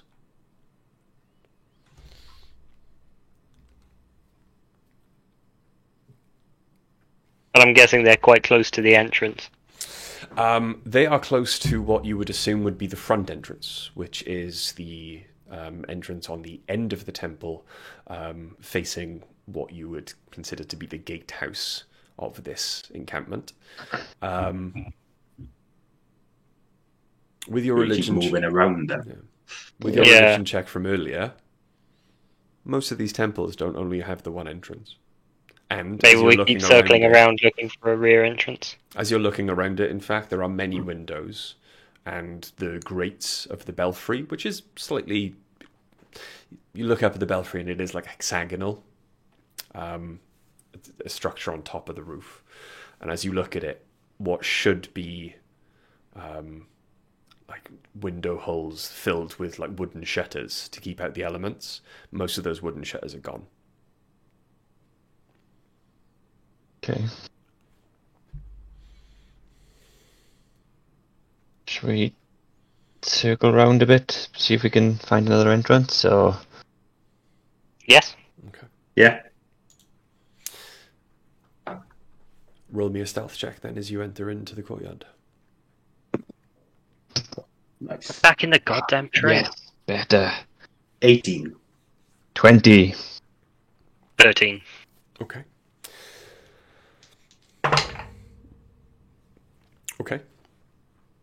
Following then the patrol route of the ogre, so as not to bump into him by going the other direction, you move south around, keeping to the darkness, out of the line of sight of the small camp of orcs. And as you move further and further south, you find yourself in shadows. And at the southernmost point of the temple, there does appear to be another door made of thick wood, iron bands, and there is a large, old, ancient-looking metal lock on one side of the door. You can guesstimate you've got maybe 3 minutes before the ogre will get here. I have proficiency with thieves' tools.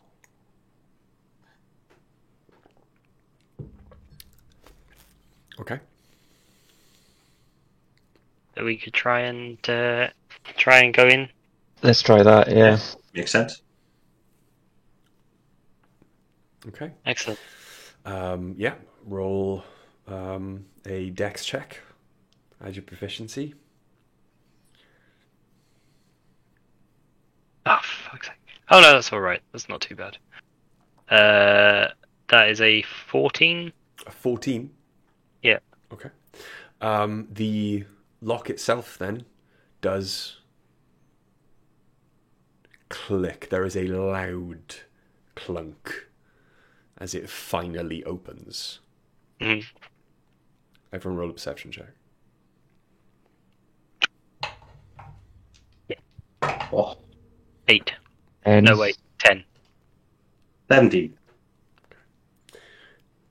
None of you really hear any reaction, any quickening of the ogre's steps. But the door is now open. Guess we're moving inside quickly and quietly. Okay, Yeah. Yep, and close it behind us. cool. Okay. Roll me another stealth check, everyone. And keep this up. Oh, This dice cannot make its mind up if it wants to be good or bad today. Rough. I love it, my dice at the moment. 23. 7. Oh, Okay.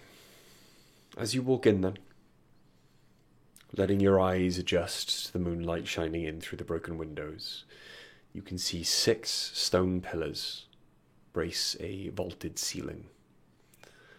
The floor beneath your feet is buried in a very thick layer of dust. And you can also see, buried in dust, 4 humanoid skeletons in tattered priestly vestments, lying near a stone altar situated in an alcove under 4 narrow windows. Carved into the front of the altar is a humanoid eye. Is that, when you say carved into it, is it like original to the shrine, or is this something that's been done like, crudely? It is covered. It is a very, very fine Right. piece of art, and a lot of money went into finding an artist. The eye almost looks like it follows you around the room. It looks real, if it were not made of stone. Now that But it now is that we're covered in inside, dust. now that we're inside, maybe we could head up the bell tower and take the lone watchman on his own without his No, in friend. the bell tower. He's in a separate tower. Give me a Where's second. that tower? Is it attached to the thing, or is it? Give me a moment. Sorry, I don't know why I'm not grasping the layout very well. Shall we blame the DM in his description? No, I don't really visualize things, so yeah, I remember you saying. yeah, it's not, theater of the mind is not my area. Right, give me a second, because what I'm going to do, it's going to go on the stream. It's not going to go on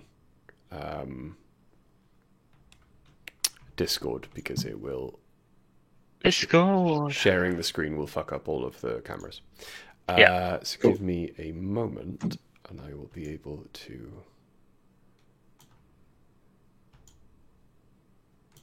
show you. In fact, I'll tell you what I'll do. That works. Got to stop turning my head sideways. My nose is massive. Nicky laugh, I guess.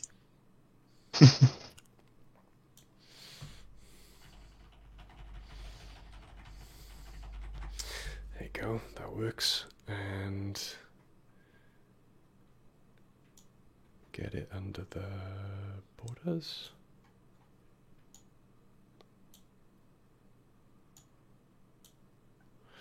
Okay, there we go. So, if you look at the stream now, there we are. I'm looking at it. A couple of seconds behind him. Yeah, got a bit of a delay. Oh, there it is. Yep. Got it.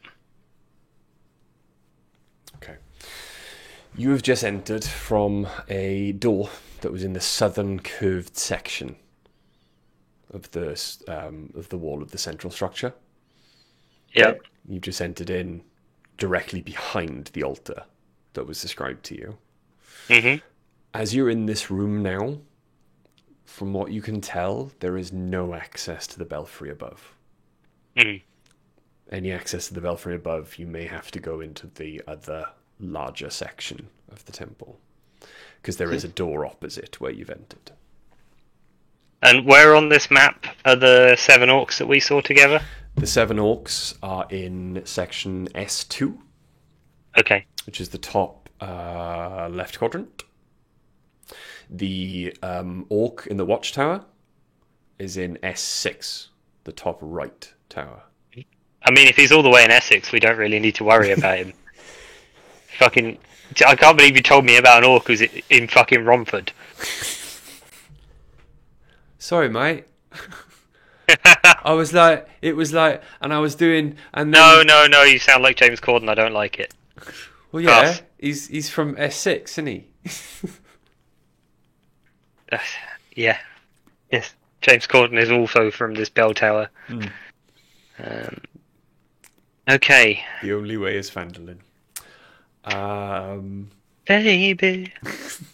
Okay, so as far as you can tell, the room you're in is completely empty apart from the 4 bodies and the shrine itself. So, sorry to make you keep describing things. The Ogre's Path, is that around the sort of inside of the wall? Yes, it's inside the Okay. wall. It's around the temple itself. Right. So, if he goes past those orcs and then we wait 2.5 minutes, he's down by S5 tower, yeah? Yeah. Okay. Do we want to try and take him on his own? Yes, possibly. I imagine it will make some noise. Yes. And then the orcs will come running. Is there anything worth taking in the room that we're in, considering it's covered in dust, so no one's been in here? Roll me an investigation check. Yeah, I'll pitch in on that as well. Yeah. Okay. I want to investigate these priests. Okay.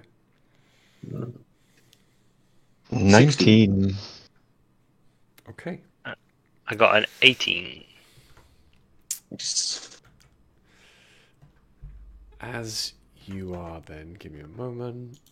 Let me... There we go. This will work in a second.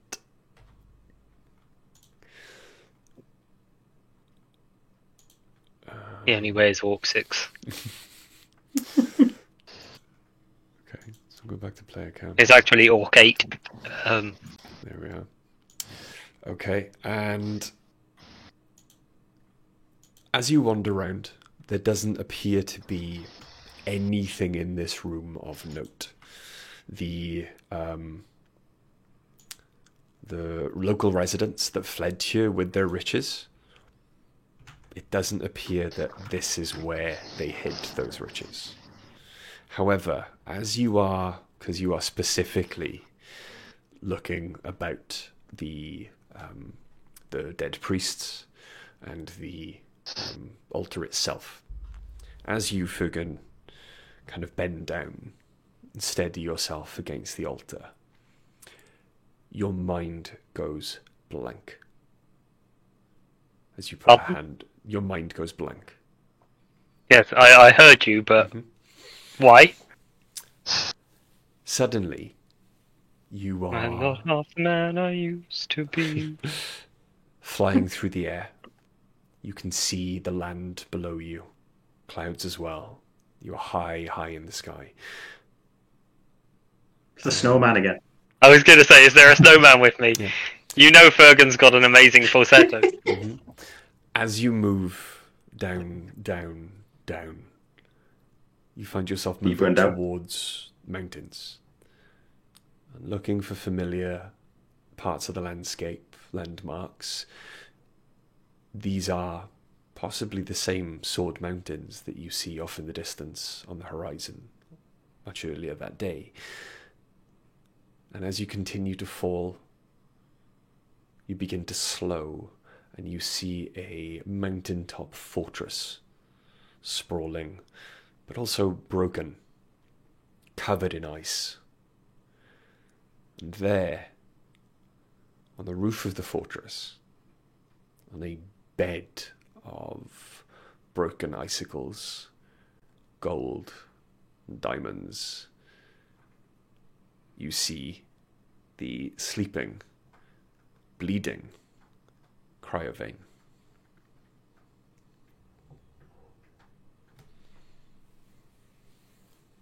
Wow. At that moment, you zip back up into the air again. Your mind goes blank. Does he have a couple of javelins sticking out of him? He does. Yeah, I'm just trying to establish if I'm seeing him now or if I'm seeing a previous time when he was wounded. So. You are back in the room. You two have been trying to rouse Fergan for a minute. Bullshit, they've probably just been pleased with the peace and quiet. In fact, with your deep search of the room, you probably didn't even notice. But you were, Fergan, incapacitated for a minute. That happened when I touched the altar. Mm-hmm. Actually, when you touch the altar as well, or when you come back to yourself, you look down, you realize the altar has shifted an inch. And you apply a tiny little pressure to it, and it shifts very easily. The oil in the runners having not been exposed or been allowed to dry for a very long time. This altar has not been moved in a very long time. And as you push, it moves about 3 feet further to the south, almost completely blocking off your exit. But underneath, there is a wooden coffer tucked inside a 1 foot square cavity in the floor. My cavity. Okay. Do you open the coffer? Does no one like my cavity? Yes. Inside, you find around about 57 gold pieces. Oof. You also find a key. I'll let Nikki take these details down. Okay, roll me an Arcana check, Fergan. Arcana check. That was 57 gold pieces, you said, wasn't it? Mm-hmm. Yes. 4. 4. Mm-hmm. Okay. It's just a key. Nice key. It's an old key, probably not even worth taking. I'm still going to take it. Okay. Why? Your character wouldn't. Yes, he would. It doesn't There's a have to be 9-year-old magical. child who's just found an old key. I found a key in a box hidden under a fucking altar. You think I look at that and think, well, not magical, obviously can't be important for anything. I'm sure they just this is just like the chaplain's spare key. This is the equivalent of like one of those fake rocks that you can buy to go out by your front door. Okay. So you find yourself a key. Yep. What would you like to do? I still want to investigate the priesty guys. The priests, their vestments, even as you touch them, start to tatter and disintegrate from age. They have very little on them apart from the vestments. Okay.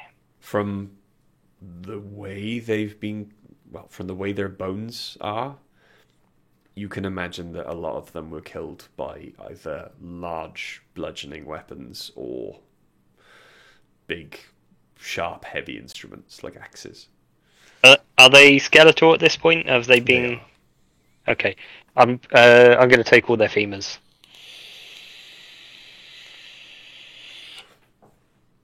My dad has told me stories about skeletons coming back to life and attacking him. And apparently they only do it when you've gone past them and you've turned your back on them. So I'm going to take all of their femurs, All of their femurs. so that if they come back to life, at least they won't be able to stand up. All of their femurs. Okay.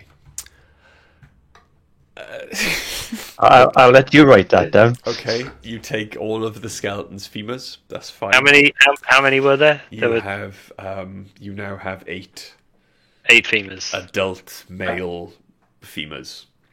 You can't. I'm gonna You just can't tell that from shoot. skeletons. I'm just gonna shoot sidestep a very concerned look. You absolutely can tell male from female by skeleton. No, I mean, you really can't accurately. It's kind of a myth, but never mind. Yeah. So, like, there are a bunch of different markers, and they look at all of them and go, okay, well, it's got this, this, and this, and it hasn't got this, so that's probably a female skeleton. But Okay. yeah, no, you can't. Okay. Like, archaeologists can't say with 100% confidence whether someone was male or female from just the skeleton. Usually. Learn something new every day. Yeah. Like I say, it's kind of a myth that they can. From your religion check earlier, all the priests of Savras are male. Okay. That would have been much easier. I'm just still putting 8 adult humanoid femurs. Okay. I'm not actually taking them to keep. I'm just taking them so that the skeletons don't have them. You understand? Okay. It's sepsis taking fingers all over again. No. I am telling my comrades here Why the you're story very quietly. I'm telling them about a particularly nasty story about my father going through a room full of sarcophagi when all the skeletons stood up and attacked him just as he was going out the door. Okay. And how he said to me, Fergan, he said, if you ever find yourself in a room with a bunch of skeletons in it, make sure you take away something that make sure you take away some of their vital bones, so that they can't do that to you. You see the skeletons start to drag their way by their hands across the field slowly towards you. Yeah. Well, the nice thing about that is you can just kick them in the skulls. No, that doesn't happen. Are you going to continue on into the temple to try and get to the belfry? I think, were we going to try and deal with the orcs, or are we just going to try and go straight to the belfry? What's the benefit of going to the belfry other than giving me a good vantage point? There's a fucking solid gold bell up there. Yeah, but But you'll have the vantage point, and they will have to run up the belfry to us. So There they're we not go. going to be able to get round us. Okay. there we are then. Yeah, let's go forward. Quietly, still, just in Yeah. case there's anything in the next room. Okay. As you try and... Well, roll me a stealth check then for cracking open the door. Oh no, 11. that's not great. 7. I got a 20. Shit. You say 7. Yeah. Okay.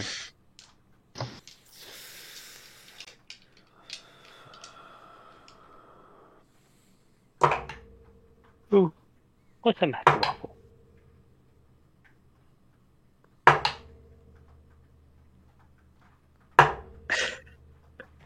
Okay. As you crack open the door then, Fergan, almost completely silently, you have a moment to notice the sleeping ogre off to the right inside the temple, and then off to the left the 3 orcs that sit there quietly chatting amongst themselves.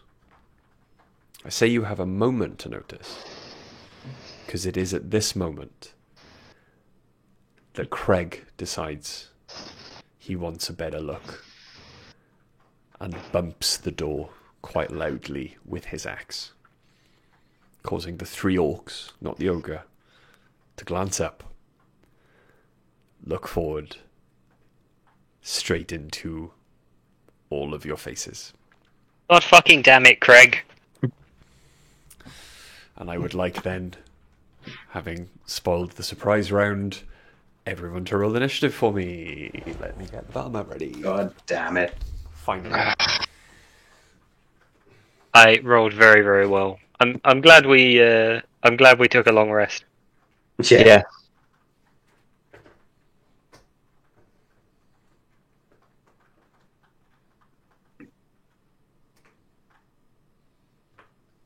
This will be interesting. There's only 3 orcs on the inside. Yeah.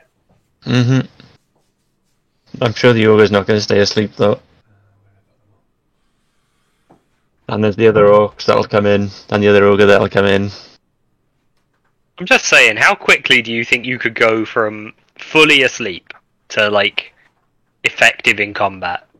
Given my initiative roll, they've probably done pretty well. I think, I mean, well, for me to go from fully asleep to effective in combat would take several years of combat training. But, like, for me to go from fully asleep to effective at, like, you know, basic motor skills, it takes at least 5-10 minutes. Yeah. So, like, in rounds, that's like, you know, it's like 100 rounds. It's fine. This ogre's going to be useless, surely.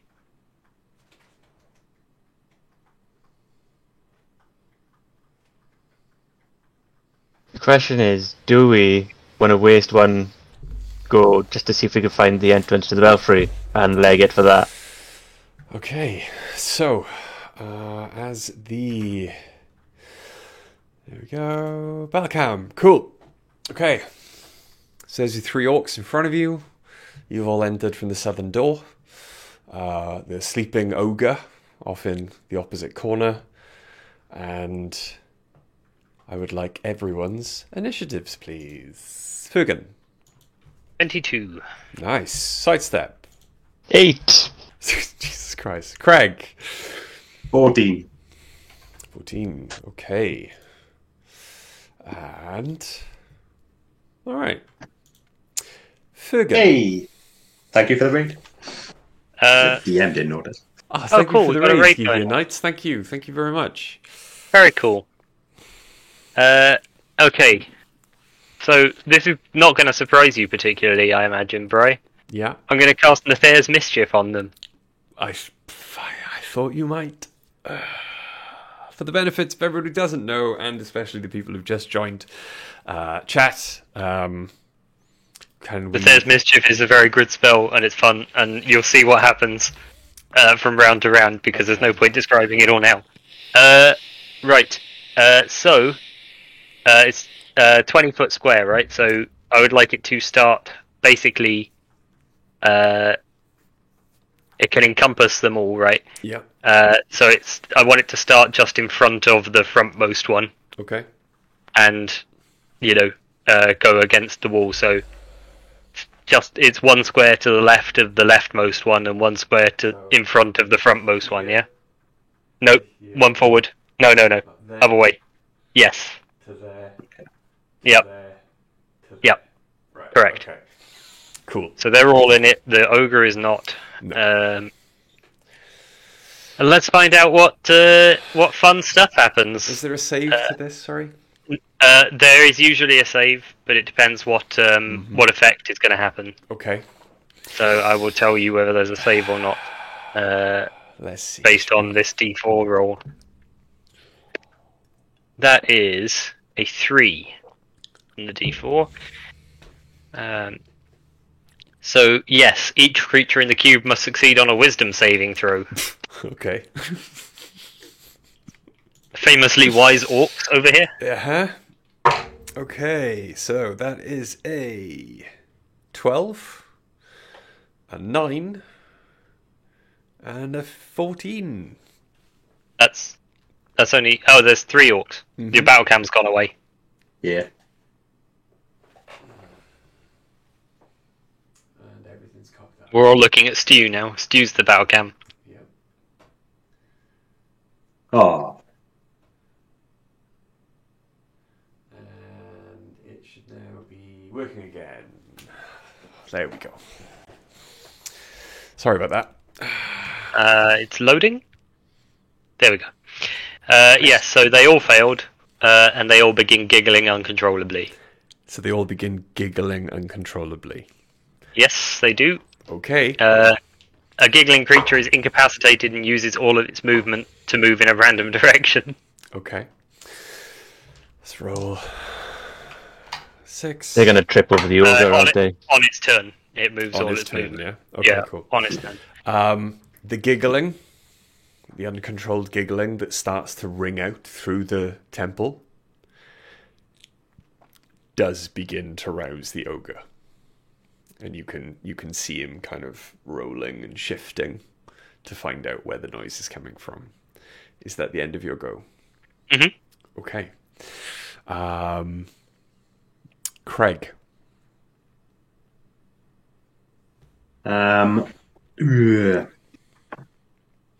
I get a rage, Cool. and I'm gonna try and get close enough to the one closest to us Okay. on the right, I think. Mm-hmm. So 1, 2, 3, 4, 5, 6. Yep. You can get right up in his face. Yeah, and I'm gonna take a swing at him with my great axe, Go for it.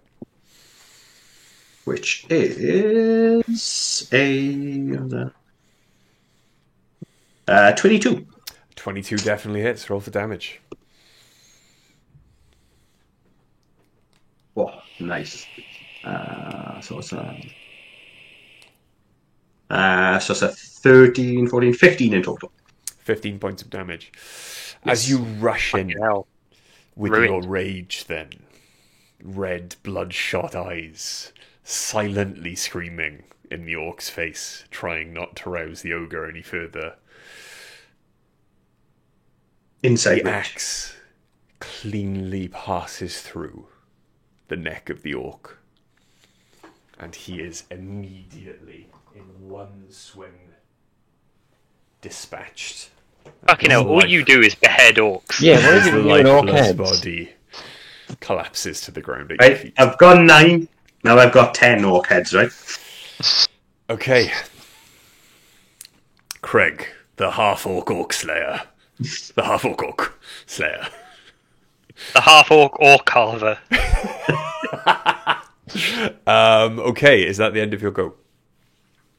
Action, bonus action, movement. Yeah. Yeah, Yeah. cool. Okay.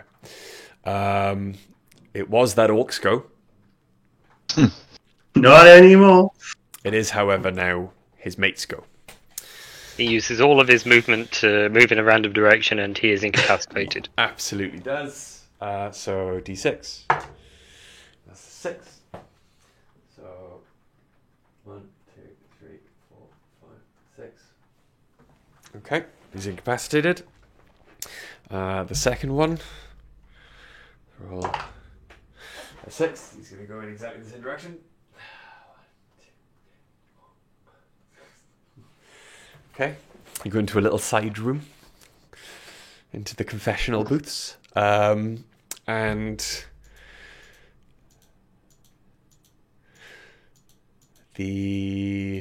before sidestep goes, the ogre is going to use his full turn to wake up and Grab a potion, put on a little makeup. Yeah. He's going to rise from the floor and stare at you, wondering who these newcomers are. Couldn't he rise from the floor 5 feet further into the room than that? Well, no. Okay, That's where he was. it's fine. Fine, no worries. Fergan. Hang on, what about me? Oh, yeah, sorry, sidestep. Okay, so Hunter's Mark on the ogre, Okay, and I will take a shot. cool, go for it. 10. 10. Yeah. Yeah, unfortunately, Rolling terribly tonight. the arrow, while it seems to Oh, that's score, a dragon. while it seems to score his skin slightly, does in a split second bounce off the ogre's thick hide, and it does not penetrate. Dummy thick. Is that the end of your go?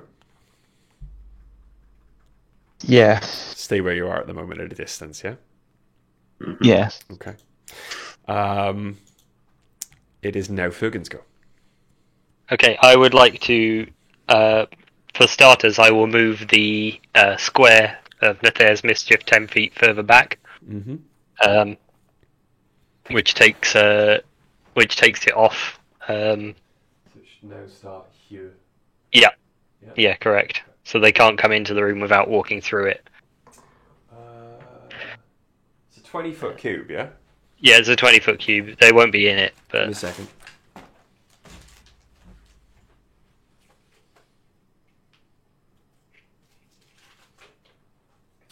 giving him a second. I'm going to roll the d4 while he's away.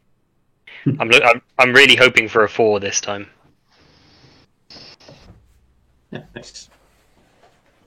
That is a 1. There you go. It's a Effective- 20-foot cube. Effectively, nothing happens. The smell of apple pies fill the air, Okay. and an effect would happen to anyone in the cube, but there's no one in the cube, so... Battlemat vinyl decals from Loki Battlemats to immediately update any battle map for any of your TTRPG encounter needs. But yes, okay. Is that the end of your go then? The smell of apple pie filling the air? No, I think I will inspire... I'll inspire Sidestep Okay. by... this is just for flavour, so don't tell me about the action system. By like making his reaching out and using prestidigitation to make his arrowheads like glow faintly, Okay. and a little musical note is floating around his head, a little motive possibility. Okay. Is that the D6 Yeah, you can an attack roll or a damage roll? You can Oh, add that's- no. So the way it works, you can add a d6 to an attack roll, saving throw, or ability check. Right. But depending on which one you do, because of that little moat that you've got floating around your head, it will do something else as well.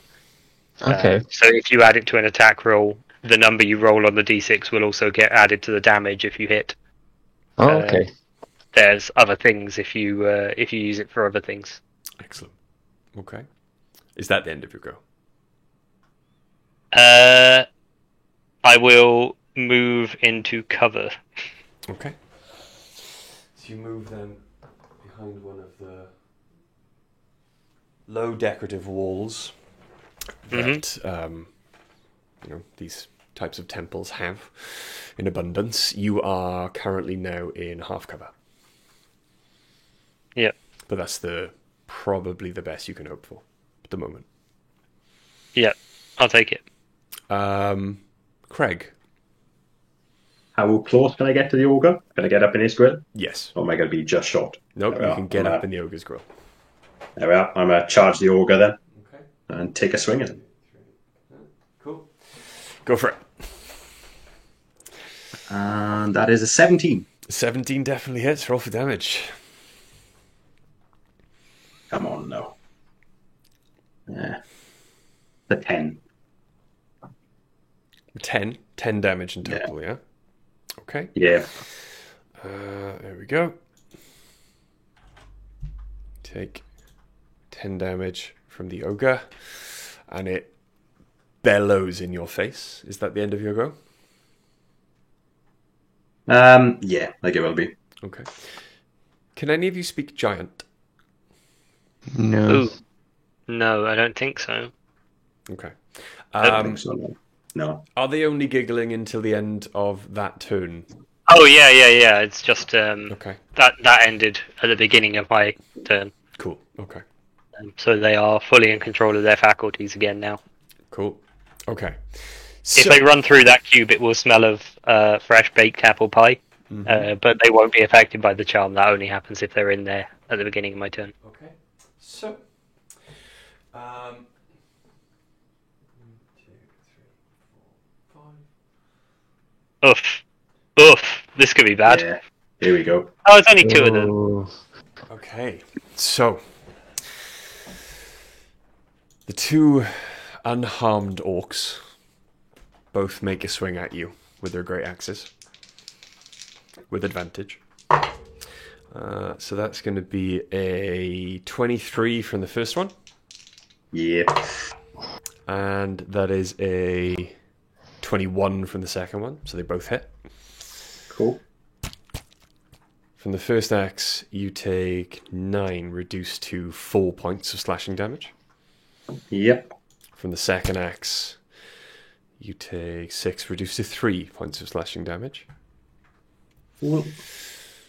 The reason I asked if any of you spoke giant is because when the ogre lifts their great club, they bellow out a word indecipherable to any of you inside the temple, and it echoes around the temple and out the windows.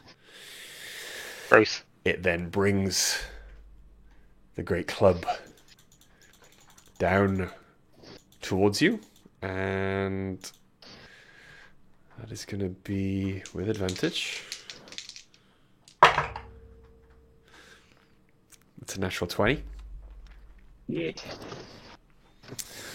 So as the club hammers you and you feel rocked to your core, you take... so what's on the dice? 6 plus 3, 7, so 14 plus 4, 18. You take 9 points of bludgeoning damage from the great club.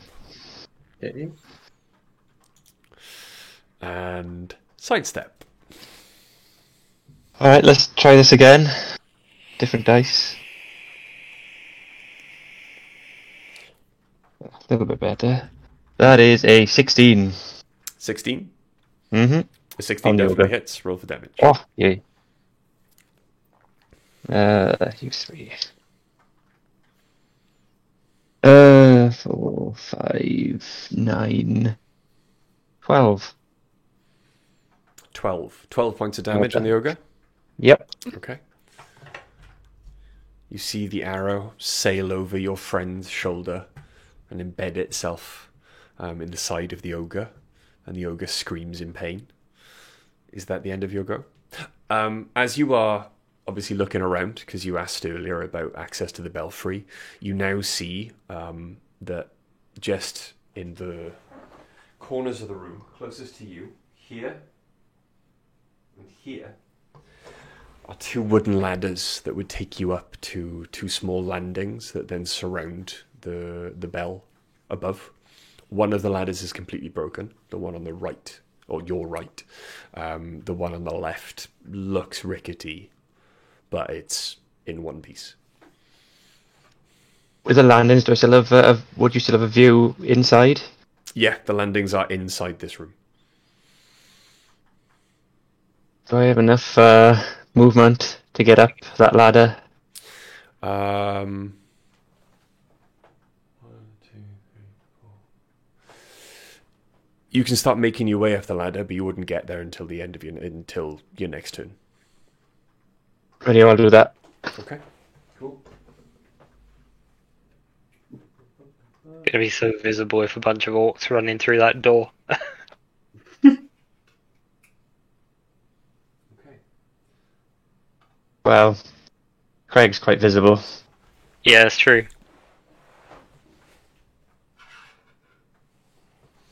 There we go. We'll say you're up on the platform, assuming that you're going to get there with your movement in your next turn, because you can't fire an arrow while you're on a ladder. Yep. Is that the end of your go? Yep. Cool. Fergan. Okay. First things first. I will move the cube 5 foot to the left and 5 foot back towards the door. Okay. So it only encompasses the orcs. The 2 orcs, yeah, and covers the door a bit. Okay.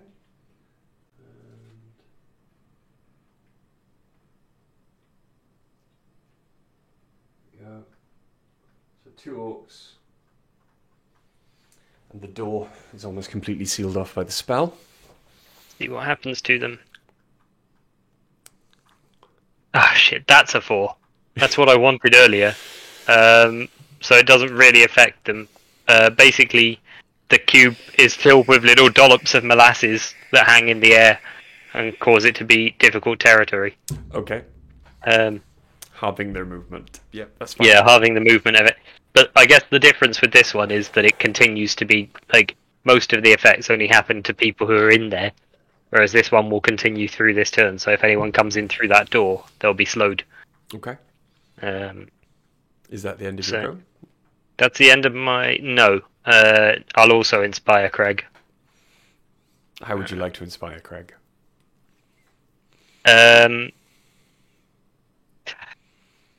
throw a little pebble at the orc. Okay. Just like whiff it, whoom, bang, right in his forehead. Doesn't do any damage, but you know, Do you feel maybe- inspired, maybe- Craig?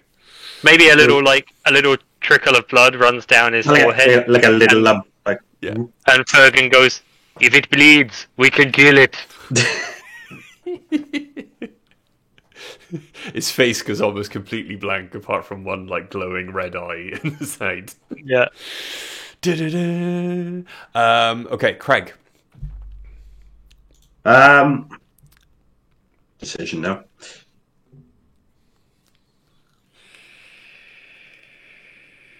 I gotta swing for one of the orcs then, rather than get hit by 3 separate things. Okay, I'm gonna try and swing for the one directly behind me, cool. and that is a 20. That definitely hits. 20 20 total, yeah, not natural 20. Yeah, 20 total. Don't forget your savage attacker this time.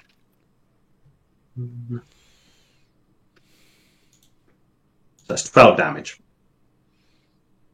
12 damage. Yeah. Okay. As you bring your axe across its chest, then you score a deep and horrible wound across the orc's breast. It is bleeding profusely. It is That's looking critical hit. fucked up.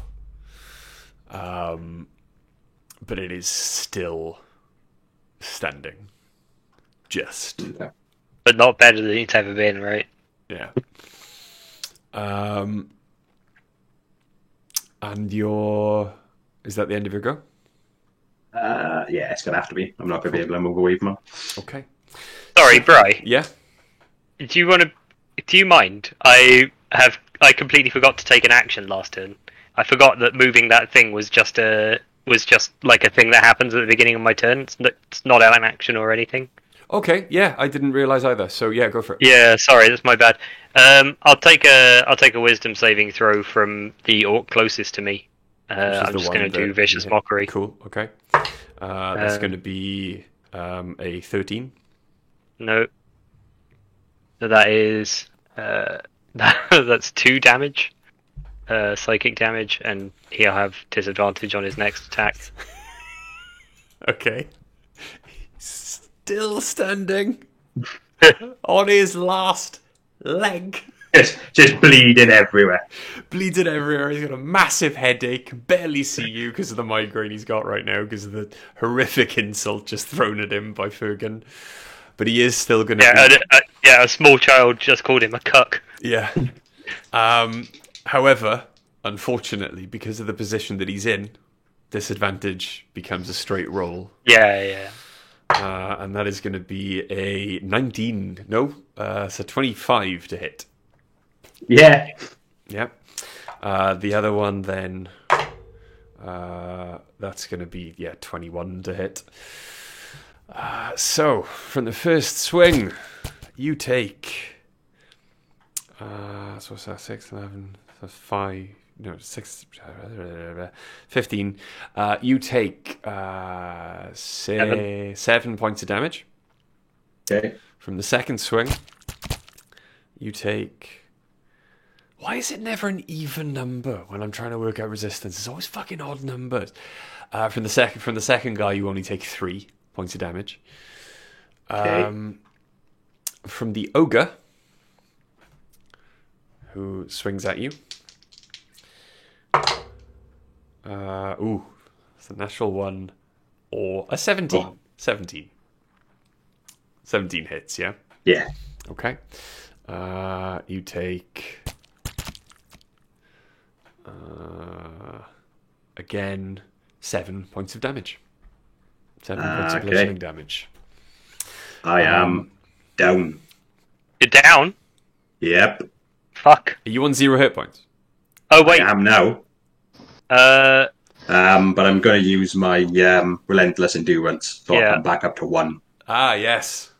Half orcs. Ooh. that's a very good idea. You should use that. Okay. At this stage, after those attacks are made against you, the doors here at the front of the building open. And you can see standing there. Give me a second. Go.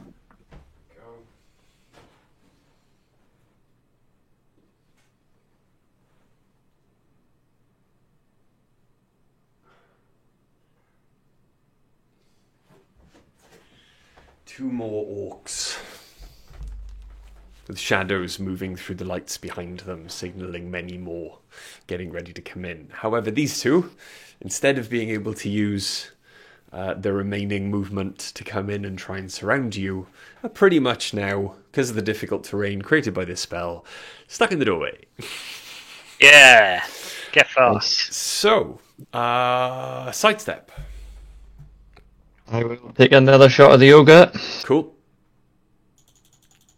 I guess That's do a you natural finish- 20. Nice. Oh yeah, I finished my movement up first, so I can Yes. take the shot. Finish your movement up onto the landing. So that- You said natural 20. I was going to give you Hey, advantage. Right. Wait. Before he rolls, if he rolled the inspiration die, would that be doubled as well as part of the crit? Yeah, it's a dice. Yeah. So if you roll your inspiration die, although you don't need it to hit, because you add the damage to the attack, you double that damage as well. I've rolled it, but it's not going to do much. Let's roll the Every other little dice. help. Let's roll the other dice. Okay. Let's see, what have we got? 7, 9, 13 plus that, 14, so 28 for the dice doubled, plus my 3, 31. 31. 31 points of damage. Yeah. Okay. D&D TikTok told me that rangers were useless. The arrow is fired with such efficiency that it punches straight through the ogre's torso, through all soft flesh, not hitting a bone as it goes, and punched straight through the other side. For a moment, until the blood fills it up, from his vantage point, Craig can see a hole from one side of the ogre to the other. The ogre staggers. It is severely fucked up. But it is just Damn it. still standing. Okay. And is that the end of your go, Fergan? It is indeed. Sidestep, sorry. It is indeed. Okay. Fergan? Yep. Okay, well, at the beginning of my go, I will leave the cube exactly where it is and roll the d4. Okay. That is a 1, so I want wisdom saving throws from all of those orcs, please. Okay, no problem. Okay, it's a 19 for the one that's almost dead. That one passes. An 18 for his friend, who was already in the room. Okay. And for the two standing in the doorway, that's a double 7. Okay. Well, they both fail, and they are charmed by me. Okay. So I'm going to shout over to them. Quick! Your weapons have been doused in a flesh-rotting poison. Throw them over to me, and I can clean them off. Okay. Um, And did they act on their turn? yeah, I guess they would. Yeah. Act on their turn. Yeah. They're charmed by me, so they're charmed until the start of my next turn. Okay. I will, for my bonus action, I will healing word Craig at a 2nd level. Mm-hmm. Cool. Badly, healing word's not a huge healing spell, but It's fine. yeah, it's better than nothing. 5 plus 5 is 10. 10 hit points back to you. Nice. And for my action, I will viciously mock your man there, the really bad looking orc. So wisdom save from him. Viciously mark your man there. Yeah. The one you've already hit with it, yeah? Yes. Yeah. Natural one. Okay. Good. Nice. I say to him, get 360 no scoped, bitch. Because I remembered that I'm 9 and I'm going to start insulting people like a 9-year-old on Fortnite. You sounded like Chris then. Yeah. 3 damage. 3 damage. Yeah. From your vantage point, you see very little of what causes this to come to pass. From your vantage point, though, Craig, you see one of the orc's eyes. The whites of his eye almost goes completely red. And that very quickly darkens. His face goes slack. And he collapses to the floor in front of you dead. He just literally died of like a brain aneurysm in front of you. Because This is how all bards discover their magical powers. One day I was just insulting a guy and he fucking died. I was in a rap battle with this guy and he just passed away. I was playing Fortnite and I said I was gonna fuck someone's mum, and then they just died. And yeah, so he's dead. Very good, very good. Craig. So the two at the back, the two ones have just come in, are charmed, and they. Mm-hmm. You got to deal with that ogre, man. Yeah, I'm gonna take the ogre. He's weak anyway. The ogre's looking fucked up. Yeah. I should say, Stu, because you're in a sort of flanked position, they've got advantage on you anyway. You might as well reckless attack.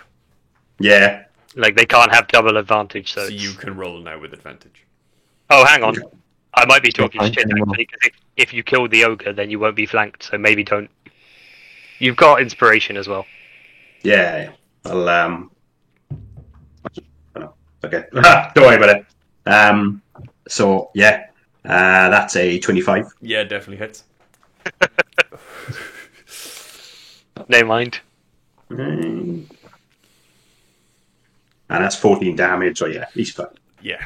As your axe then finds its mark where the arrow punched a hole through, it sinks deep, running through the ogre's stomach, and it falls away from you, spilling out its entrails, as you turn then, with your movement, to face the other orc that is now waiting for its turn. Greg Smalltooth's spearheading career is not going to end in this room. Okay. So, I shake my bag of 9 orc heads at it. the first orc strikes at you. No longer with advantage, however, it is a 21. So he still hits. And because you are raging, you take 9 points of damage. Still up, I think. Like, yep. Just. It was an 18, so you only take 9. Right. The other 2 orcs that are currently standing in the doorway do not move. So they create a barrier stopping the other orcs outside coming in. What they do Do. is, because you are so far away, Fergan, they attempt to launch their weapons at you. Mm-hmm. To, not at. I said throw them to me. Mm-hmm. But getting them that way, they've got to heft them with a bit of weight behind them. Sure. I am absolutely... Aren't you behind a wall? I have half cover. Which And I've got to be means- I've got to be out of short range for throwing a great axe, right? Yeah. Give me a second. Heavy, two-handed. Can't be thrown. They get halfway. Both of the weapons get halfway across the room before they skid uselessly on the floor. They're halfway there. And you can hear outside bellowing in the same strange language that the other one did before you gutted him. Another ogre voice joined the throng. Sidestep. Bonus action, move my hunter's mark to the one attacking Craig. Cool. And I'll take some shots. Well, I'll take a shot. Shots. Did you- Shots. Did you say something about advantage earlier, or what? Because of the angle that you are shooting from, like the vantage point that you are, I would say, for these purposes, yeah, you'd have advantage. Cool. It seems pretty advantageous being up there.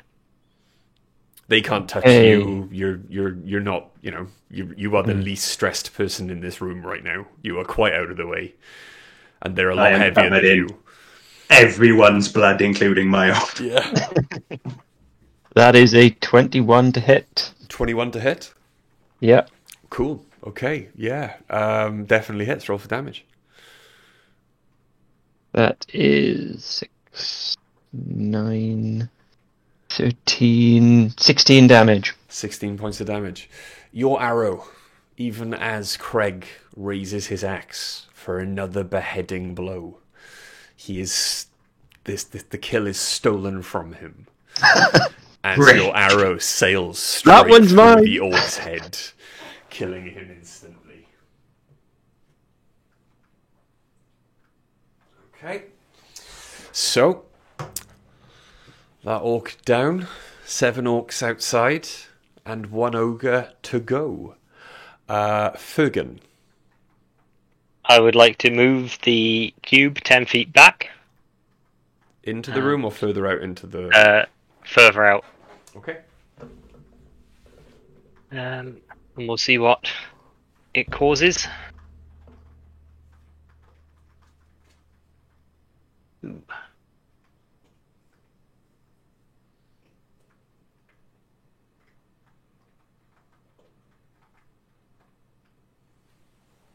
I love these decals, by the way. Thank you very much. Yeah. That's nice.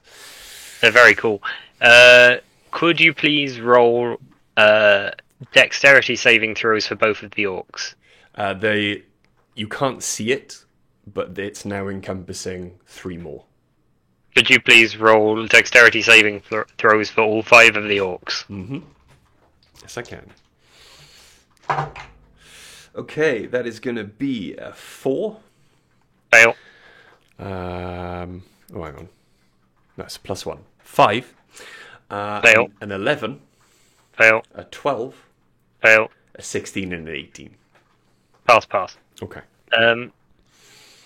So bouquets of flowers appear all around, and each creature in the cube must succeed on a dexterity saving throw or be blinded until the start of your next turn as the flowers spray water in their faces. Okay.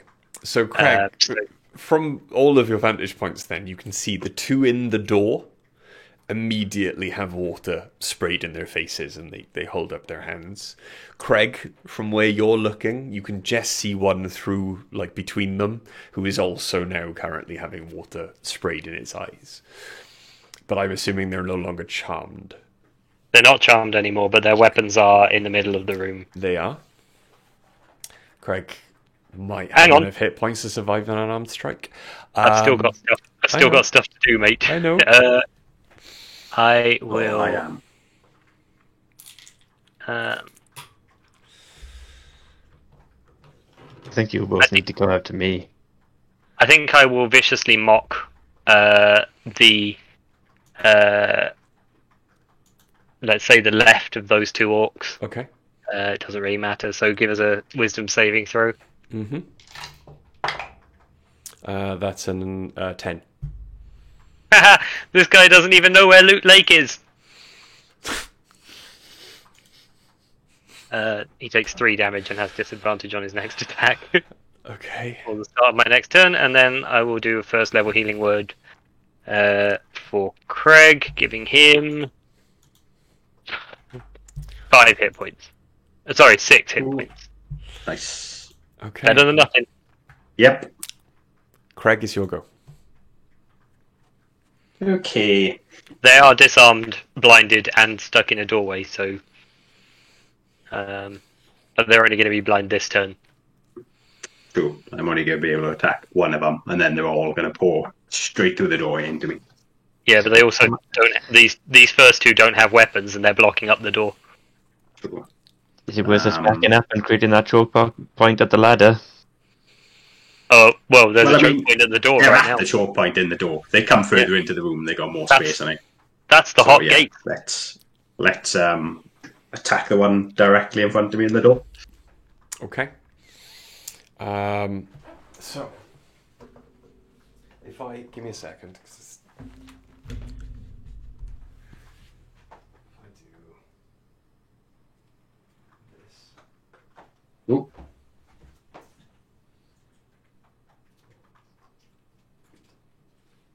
One, two, three, 4, 5, 6, 7.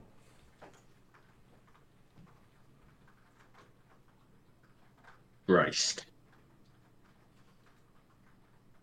I'm wondering if you can just. Is there a door there that you can just close?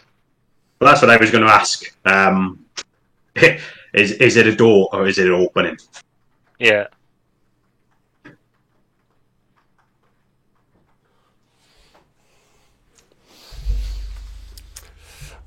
There is no door. Ah, Okay. shite. It's just an opening. Yeah, there's just an opening, really.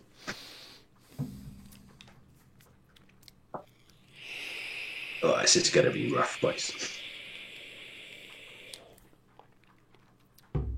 Okay.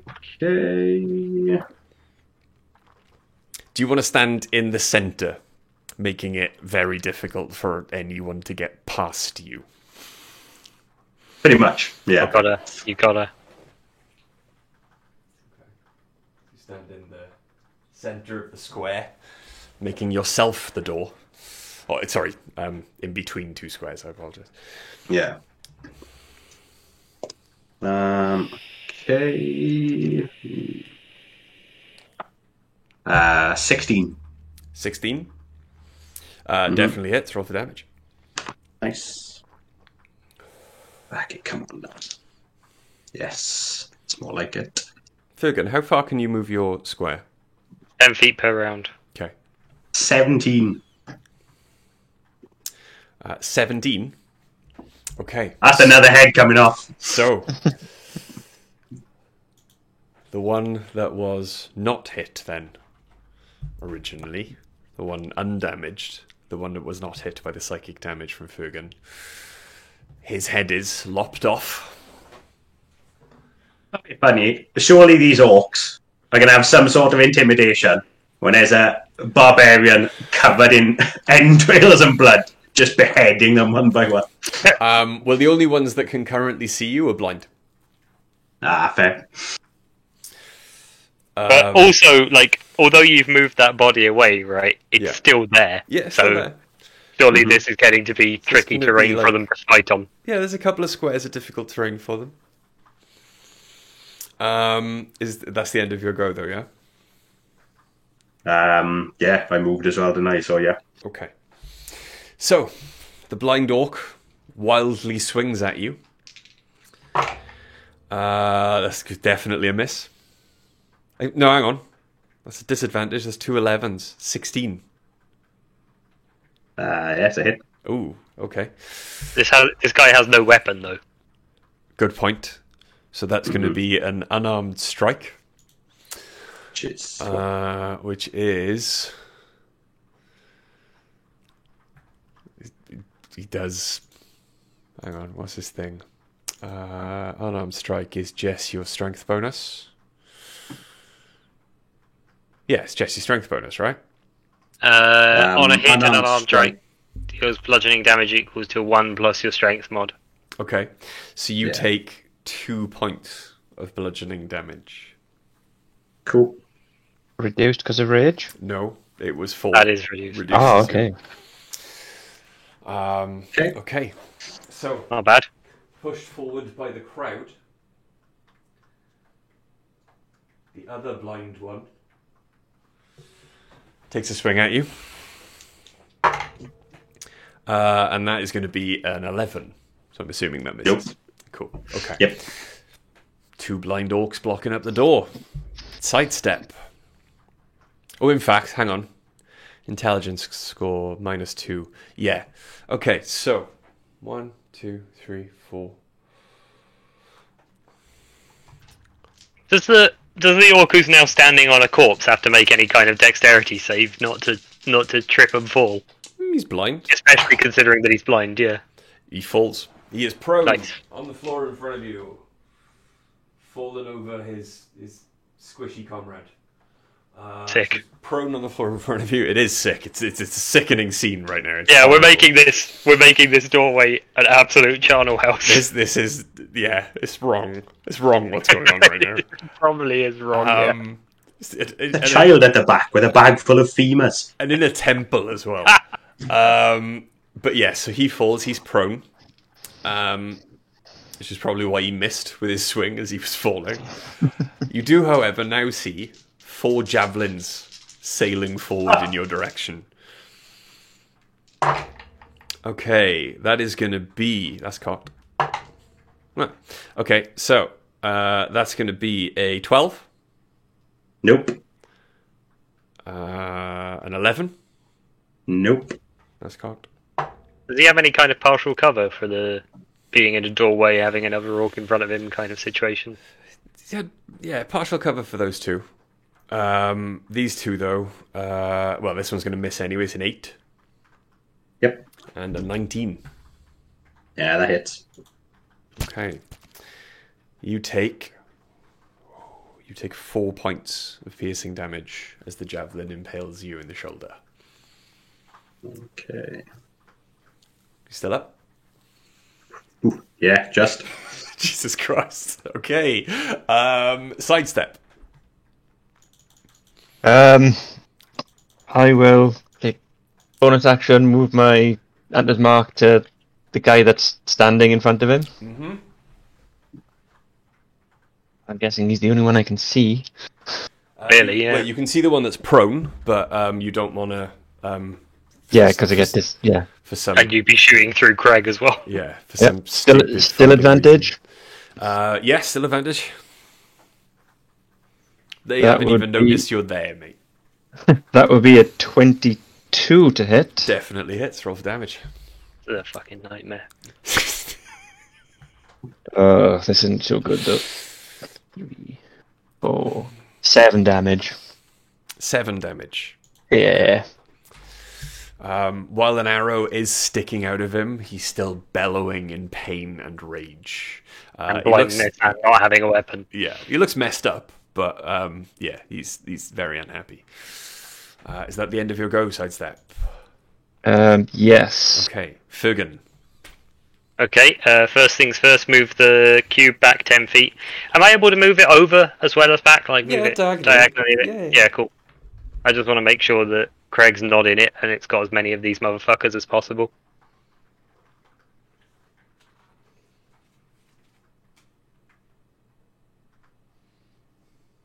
Now that's a placement. That's exactly where I want the bastard. Beautiful. Look at them, they're all in it.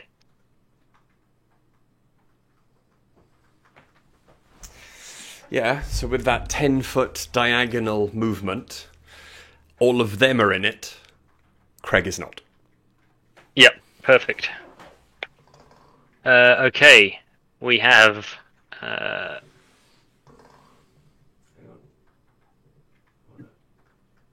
you can see it. There we go. Okay. everyone in the cube needs to succeed on a wisdom saving throw, please, Bri. Jesus Christ. Okay, so there are 1, 2, 3, 4, 5, 6, 7. 7 enemies. This ability's totally getting nerfed. This is gonna look real funny.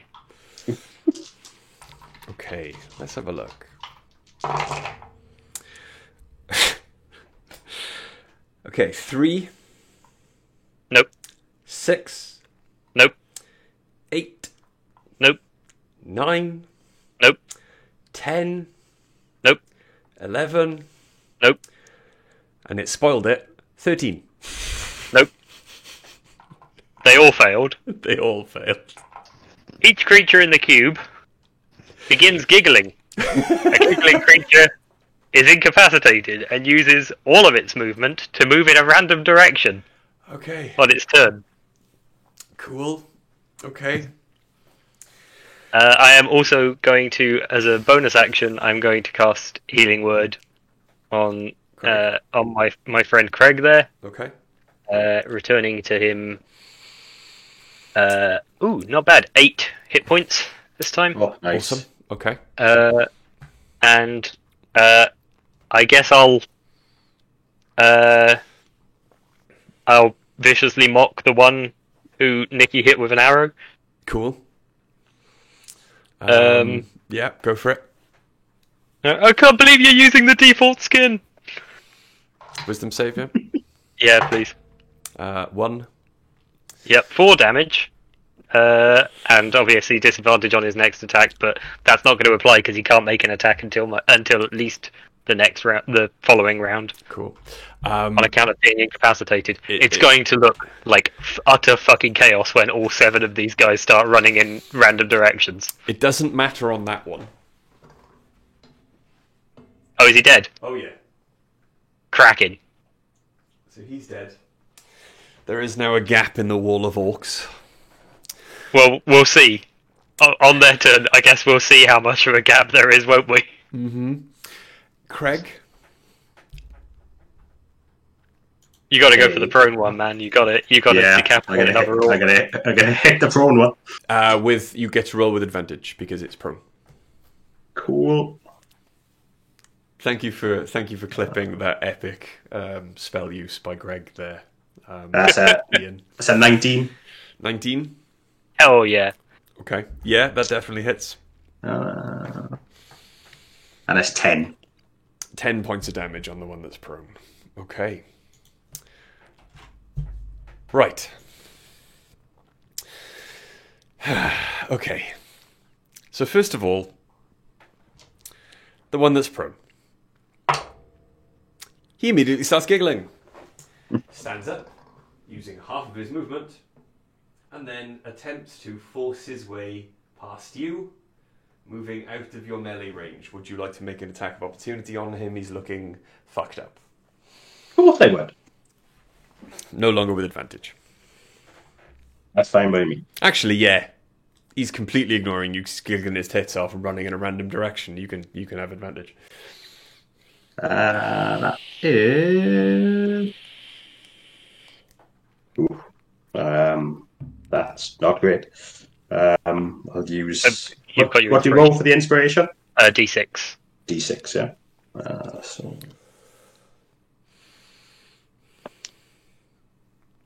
13. Not great. 13 points of damage. No, 13 to hit, I think. 13 to hit him. It hits Yeah. just. Oh, thank Christ. That is their armor class. Whatever you rolled on that D6, you add to the damage you're going to roll now. Oh, are there? Yeah. Ah, sweet. Probably not going to need it, I'll be honest with you. No, this one looks. This one, you could punch him. Oh no, sorry, that's a lie. But- The target and each creature of your choice that you can see within 5 feet of it must succeed on a con saving throw. Do we base that on where he started? Like when the attack was made? Yes. Yeah. Yeah. Otherwise they take thunder damage equal to the number rolled on the Bardic Inspiration die. So all of them. All of them, including the one who just got hit.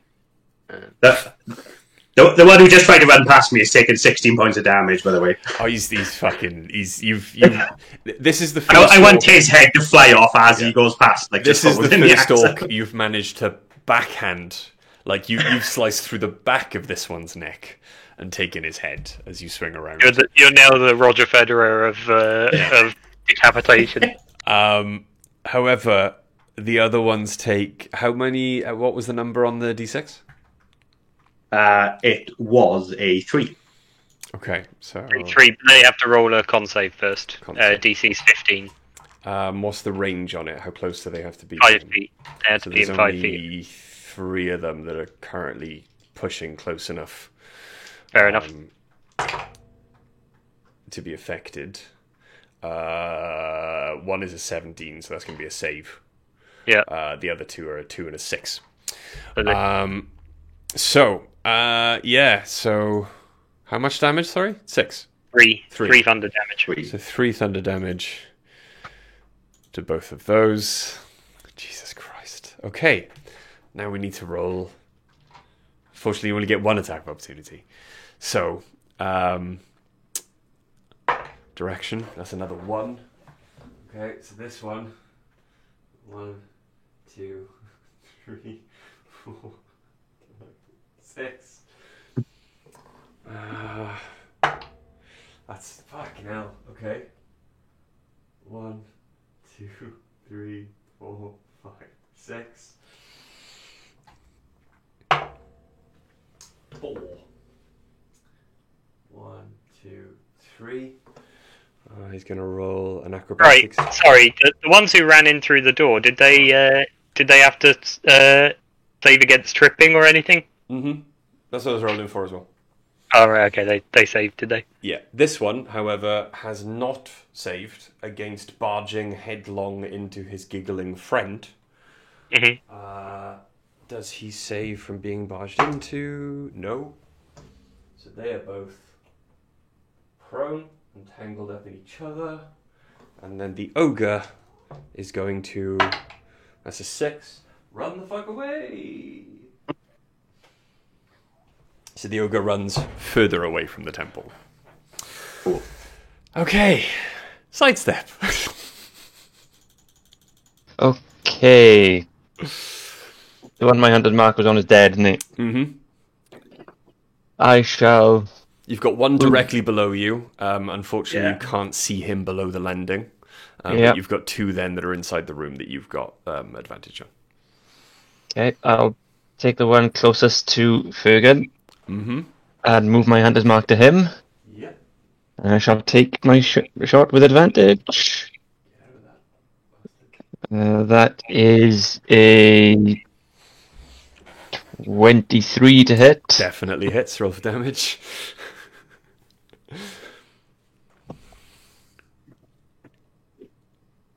That is 5, 8, 12, 15 damage.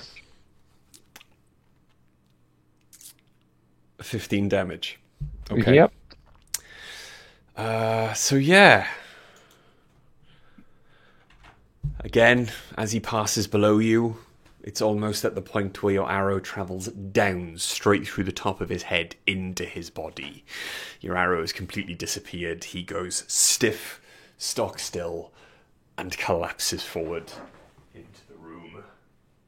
He is dead. Nice. Is that the end of your go? Yes. Cool. Fergan. Okay.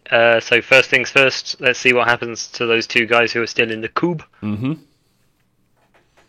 That is a 3. So it's actually the same thing again. Wisdom saving throw, or they continue to giggle and move in random directions. That's a 7 and a 6. So they don't save. Nope. So they continue to giggle, and on their turns, they will use the half of their movement they have after standing up to move in a random direction. This spell is fucking horrible as a DM. I can't wait. I can't wait to use it against you. I've got to say, I quite like it. I'm gonna chuck a healing word in the direction of Craig. You know when you run a campaign, Greg? Thank you. My character's definitely having this spell. 9 hit points. 9 hit. Oh, nice. Back to Craig. Okay. Okay. Did you do it? Did you do some damage to that guy in the room there? There is damage done to the guy in the room. He was one of the people affected by thunder damage. And Craig hit him, yeah? The one closest to Craig. Okay, let's have a wisdom saving throw from him then. Oh, I'm sorry, I apologise. That guy got beheaded. Oh, yeah. Oh, yeah, he did. His head off. Yeah. Yeah, cool. Okay, I'm going to viciously mock. He's fucked. So the one that's been thunder damaged is actually now in the room underneath the landing that Sidestep is standing on. Yeah. Okay, I'm going to viciously mock that guy. Roll a wisdom save. 17. He saves. Yes, he does. It was only 1 damage anyway. Okay. Is that the end of your go? Yeah, that's everything. Okay.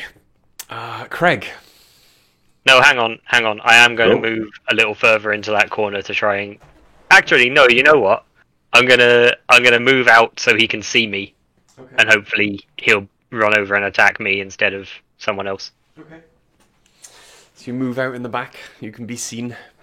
Yeah, I try and look threatening as much as a 9-year-old robot can. Okay. Craig. With a fucking loot.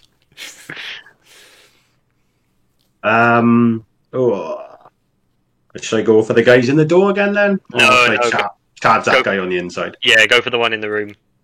Yeah, I'm gonna charge the guy in the room then that Nikki can't see. His action was vicious mockery. Ian. Yeah, that was my action. Oh, that's a natural 20. Fuck yeah. Nice. Time to bisect another The fucking heads are rolling, boys. It's not one of the ones. Oh! Did you roll a 1? I didn't. No, that's fine. So I'll remember it this time. Let's look. Fucking there we are. So. Oh yeah, savage attacker. That's 10, 11, 12. So that's 22.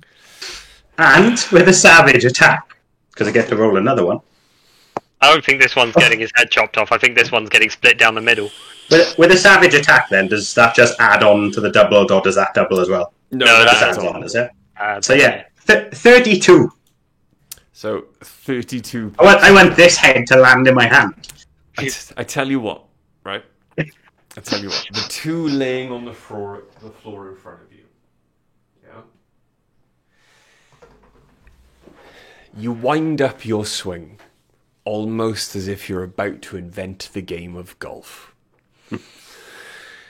Screaming at the top of your lungs in the midst of your rage, you slice through the neck of one giggling idiot, only for the other to roll into the path of your axe, and slicing through the neck of him as well. With 32 points of damage in a big swing, which is why I really miss the cleave feat. Yeah. 3.5 or Great Cleave. You sever both of their heads in one swing because you've done enough damage there to kill them both. Awesome. We used to do cleave in our old campaign, didn't Yeah, we? With large weapons. Yeah, If but you, it was for these purposes, really. Yeah, if yeah. you did enough damage to outright kill the guy in one go, and there was someone standing right next to him, I would allow that damage to carry over because it's just silly not to. And plus, Cleave was brilliant for like barbarians and fighters. It was a fantastic feat. I don't know why they got rid of it. But yes, so both of those orcs are headless mulch on the floor. Okay, is that the end of your go?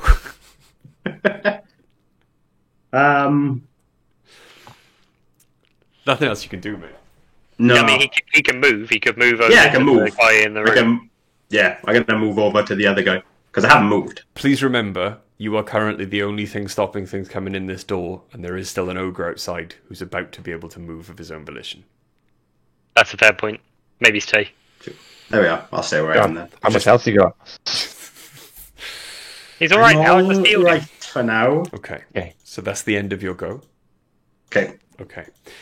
The orc is going to do what Fergan thought he was. 1, 2, 3, 4, 5. Yeah. He's going to take a swing at Fergan. It's a natural 20. That's gonna hit me. Mm-hmm. And he is going to do...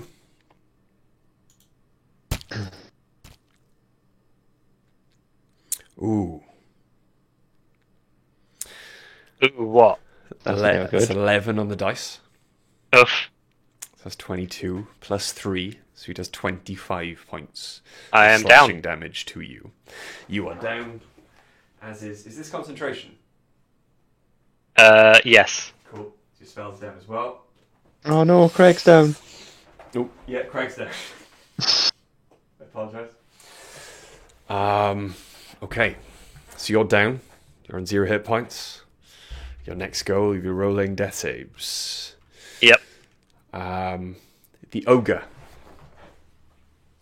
is going to move back in. And he's going to take a swing at you with his great club. That is going to be... it's going to be an 18 to hit. Yep. Okay. You take 4 points of bludgeoning damage. Okay. Okay. You still up? Yep. Cool. And sidestep. Can I see the one on Fergan? Now you can, yes. I'll move my hunter's mark to him and take a shot. Cool. Oh, that's lovely. 26 to hit. Yeah, 26 definitely hits. Big numbers, come on. I know. Come on. If I can pick up my d4. Ugh, one of them was crap. 7, 8, 12. 15 damage. 15 damage. As he's about to raise his axe again to finish off your young companion, he opens his mouth in a scream, and you can imagine that the head of your arrow punches through the back of his head and the top of his mouth, and he collapses on top of your friend. Cool. Dead. I will start moving towards Fergan. You can get down the ladder in that round, and you can reach Fergan in the next round. Right. Okay, so let me bring this.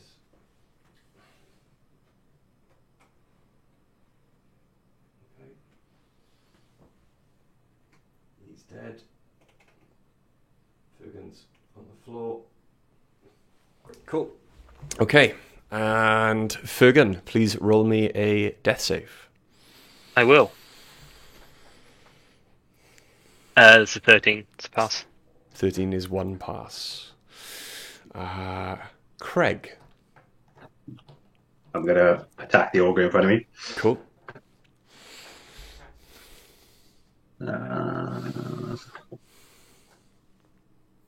8. No, that's an 11. An 11. Yeah. Okay. I'm going to make that. Yeah. Yeah, I'm going to make it a reckless attack then. I know it's going to probably bite me in the ass. That's fine. That's better. A 21. A 21.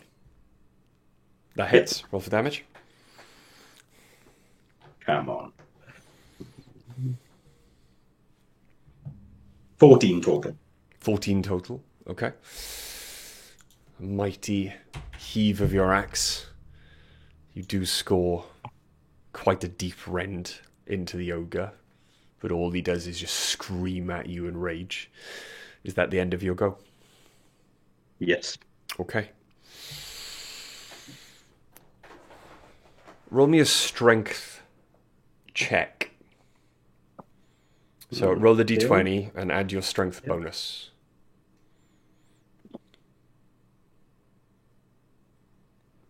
Uh, 16.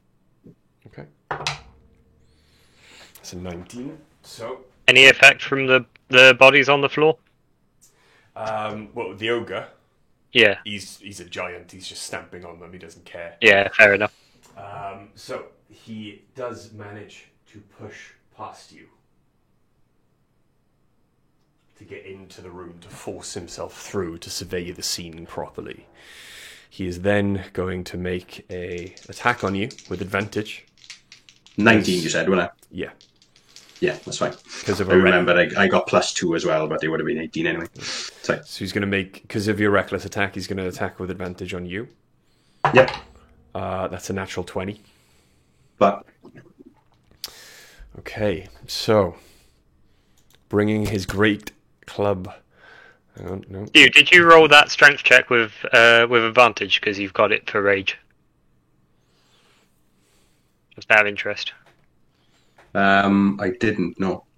Yeah, you have advantage on strength checks and saving throws. Okay. You can roll again if you want. You didn't know. I'm not going to penalise you for that. I should have reminded you. It's my fault. That's a 19. Okay. So with that then, you do crash into each other. However, the hit still counts as a natural 20. Yeah. So you take. So that's 9,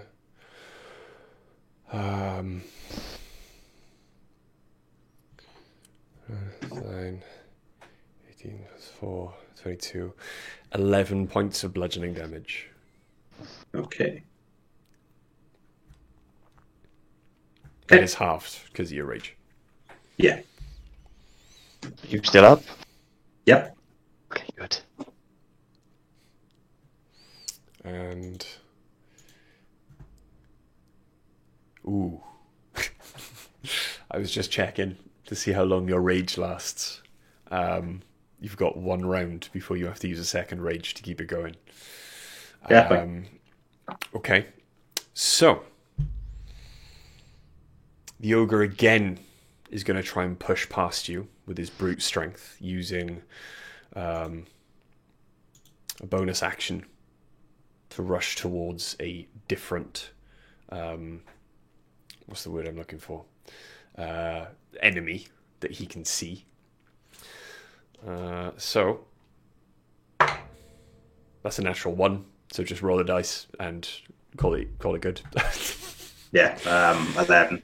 You still, in your rage, manage to push him back and stop him crossing the threshold into this temple. Oh, the door. You are fucked right now. At the end of this, I'm going to make you. Yeah. I'm going to make you roll like a con save to see if you end up with exhaustion at the end of this fight. Okay, sidestep. I'm gonna get over to Fergan. Don't do it. Don't worry about me. Kill the fucking other. Yeah. Are you sure? Shoot this fucker. Yeah. Shoot Yeah, this yeah, fucker. Okay, yeah, move bonus action that then. Yeah. I will take just a straight shot now, isn't it? Yeah, straight shot now because you're down now. That is a natural 20. Fuck yeah. Come on, Nicky. Go on, mate. So that is 6, 11, Shall not pass. 13, so 26 plus 3, 29 damage. 29 damage. The Nice. Again, pulling, overextending your longbow, adding that extra little bit of strength into it, punches the arrow straight through the soft fleshy bits of this ogre. There is once more a hole that both of you now can see as the arrow's passage just takes huge chunks of flesh with it. The ogre is screaming in agony and rage, but it's still standing. It looks messed up, but it's still standing. Fergan, I need you to roll me another death save, please. Okay. A 2. That's To fail. A 2, though. It's only 1 fail, which is fine. Yep. Could have been a lot worse. Mm-hmm. Okay. And Craig. I'm gonna have to swing for the fucker who's charging me. Reckless. Do it reckless. You know you wanna. Yeah, I'm gonna go for a reckless attack. Come on, be better for fuck's sake. It's 20. 20 natural or dirty? No. Dirty 20. Okay. You do hit. Roll for damage. Come on. Oh, better. 15. 15 points of damage. Your axe practically lops off one of its arms. You see the barrel that it was using as a drink crash to the ground, and a horrible scent of alcohol mixed with piss spreads into the room as it sloshes about your feet. Even having lost one arm, it is still screaming in agony and rage, just holding on. Sick. Is that the end of your go? Yeah, it's going to have to be. Okay, the ogre is going to make an attack on you again with advantage. That is a natural 20. Fuck off, it is. It's a natural 20 and a 7. I'm going to stop rolling that Pike Cleric dice. Can't believe you're using crit roll dice against us. These are the ones I bought, not the ones you bought. Still counts. I don't use the ones you bought against me. I've been banned from that. That's fine. Yeah. Okay. Okay, so that's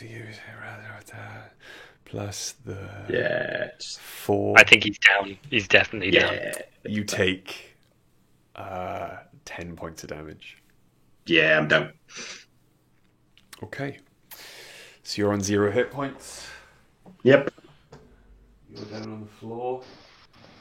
The ogre begins to stalk into the room. So that's 1, 2, 3, 4, 5, 6. And then he's going to use a bonus action to close in on.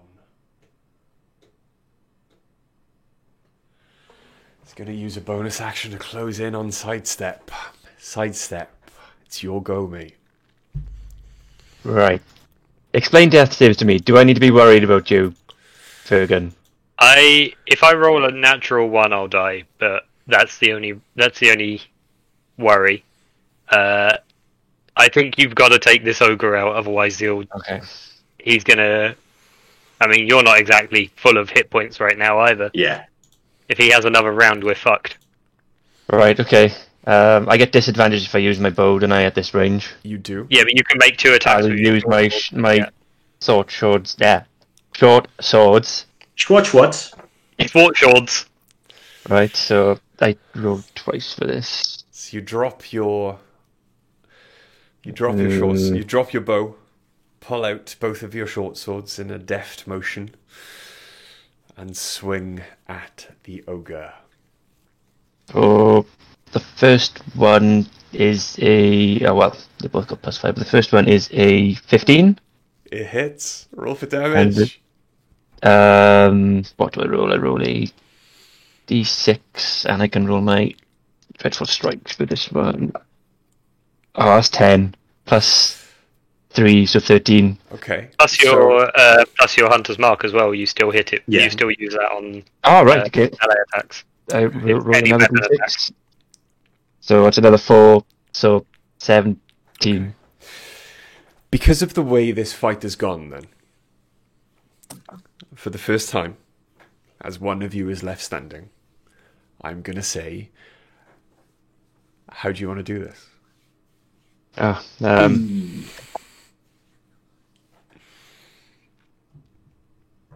Describe the manner of the ogre's death. I'm a simple man, I'm just going to go for his heart. Yeah? Yeah, Stab straight forward with the short sword. yeah. So as the ogre then rushes towards you, one remaining arm outstretched with the great club ready to crush your skull, ending the life of you and all of your friends. In your anger, you channel some of your fallen friends' rage and drive forward with the short sword in hand. The ogre's weight itself helps your short sword as it drives it even further into his body, through his ribcage, piercing his heart. And the rage of the ogre helps the short sword rip that heart into shreds as it pumps faster and faster, and you feel the ogre's blood pour out of the wound over your hands, and watch as the ogre, losing its anger, losing its rage, collapses to the floor at your feet, leaving both of your friends gravely injured right now. Okay. So, Fugan, I need a death save before Yep, I know. Sidestep can do anything. It's a fail. It's a 9. Okay, so you're on 1 success, 2 failures, yeah? Yep. Okay. I am now in very, very dire straits, Nick. Okay, that's okay. Craig, I'm on top of you can already. I roll a death save? Can you roll a death save through it? So basically, roll a d20 and tell me the score. That's it.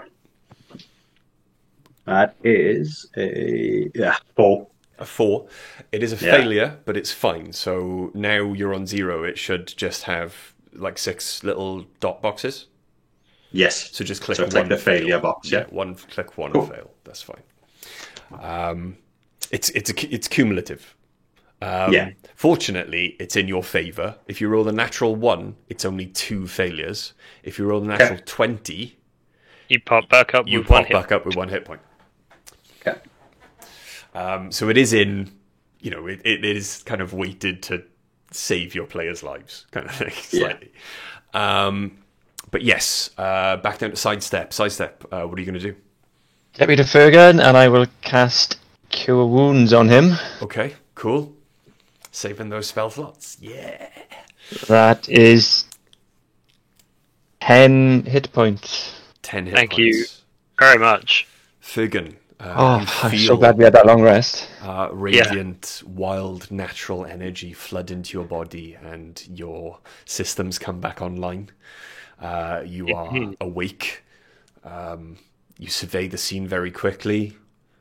You are awake. Craig is on the floor. Everything else is dead. I want to use the rest of my movement to start heading towards Craig. Cool. Okay. Fugan, what do you want to do? Using my last spell slot, I will cast Healing Word on Craig. Epic. That is 8 hit points back to Craig. 8. Craig, Nice. you are no longer rolling death saves. Your eyes flicker open.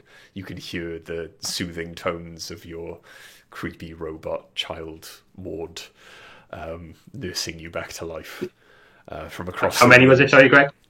8. 8. 8. Awesome. As you wake, Craig, and stare out the window, you can see, as you rise from the floor, covered in the blood and guts of his comrades, you can see the one remaining orc, javelin held aloft, standing up on the tower. He takes one look at you. I would do like an Undertaker sit up as well. Yeah. Yeah. Takes one look at you, drops the javelin, and you see him disappear over the far side of the parapet.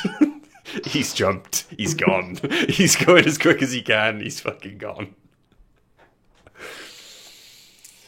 I don't know. They have arrived at a new location, Ian. I should roll the dice. No, you should not. No, I did earlier, actually. He's not there. It's fine. That dragon is fucked as well, right? I had a vision of where he was earlier. He's in the I know, mountains I know. recuperating. I know. It's fine. So, yeah. Jesus. You are all severely hurt. Agreed. I'm perfectly fine. Apart Yeah. from It's stuff. no damage. Nick, he's good. I can't Covered believe in that. so many I can't entrails. believe that orc knocked me to 0 hit points with one fucking hit. Right, I think we need to quickly check these side rooms to see if there's somewhere that we can secure to take a short rest. Okay. Yes. Definitely. Okay. Because that was pretty intense. I literally have used every spell slot I have. Okay. So you look around. Everyone roll me a perception or investigation. It's up to you. Perception, definitely. Okay. 25. Okay. 16. 19. as you're all looking around, then you do find a couple of rooms that could be barricaded from the inside. They do have functional windows. However, most of them could probably entered from the outside. Sidestep. Having been up the ladder once already, you did think you spied earlier a door off this landing. And making your way back up, calling Fergan with you, you both then find that there is a narrow crawl space, probably big enough to get all of you in there. You can close the small door behind it, where perhaps the priests would have sent people up for roof maintenance and things like that.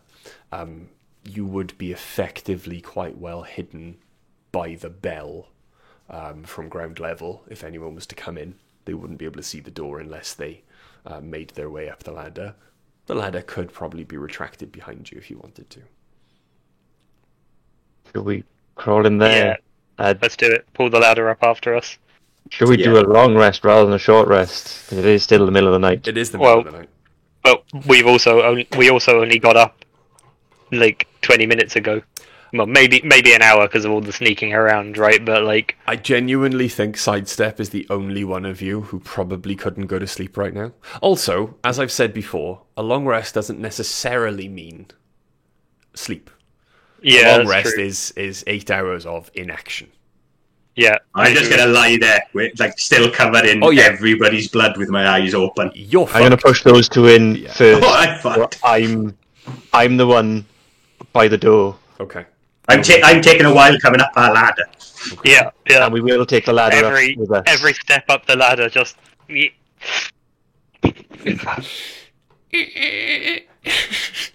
Your gears grinding as the blood dries in them. But yes, you can all take a long rest Jesus in relative security.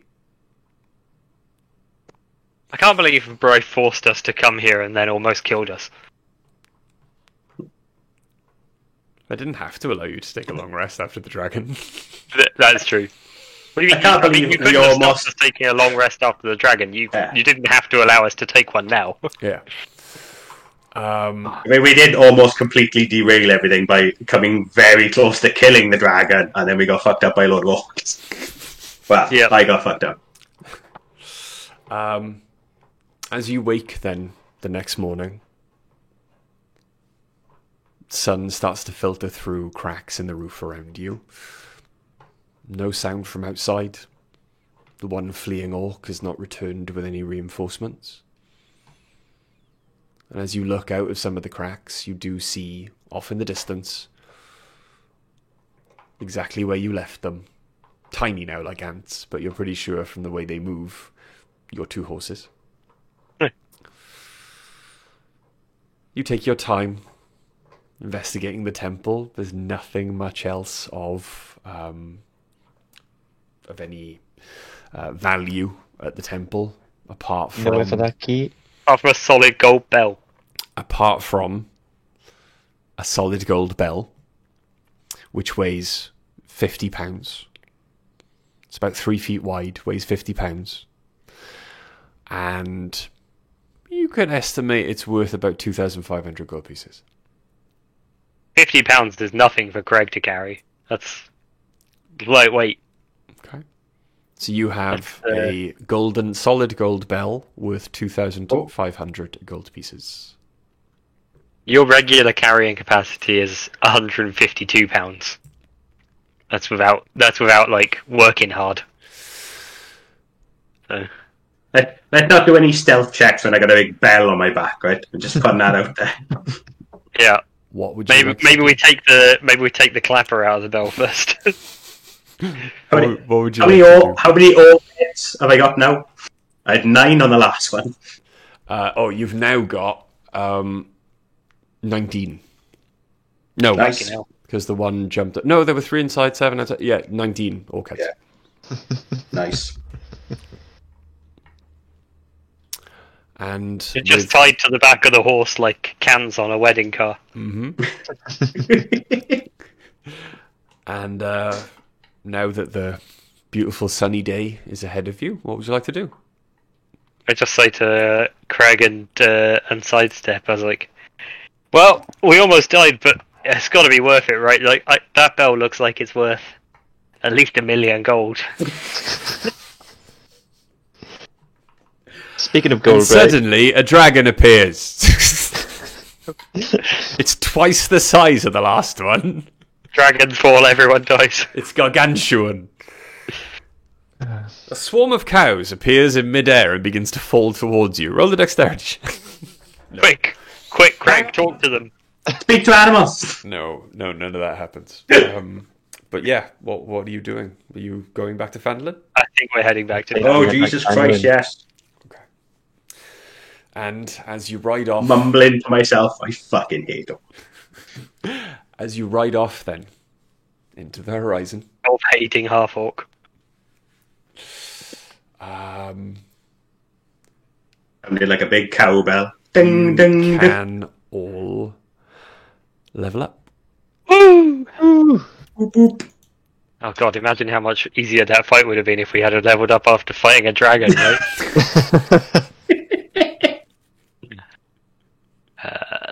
Levels. Level 4. Level I 4. like that. Yay. A second dragon appears before the first one, but slightly smaller and on a lower level, making a nice two-tiered effect. Thank you very much, Bane TBC. I like that one. That was good.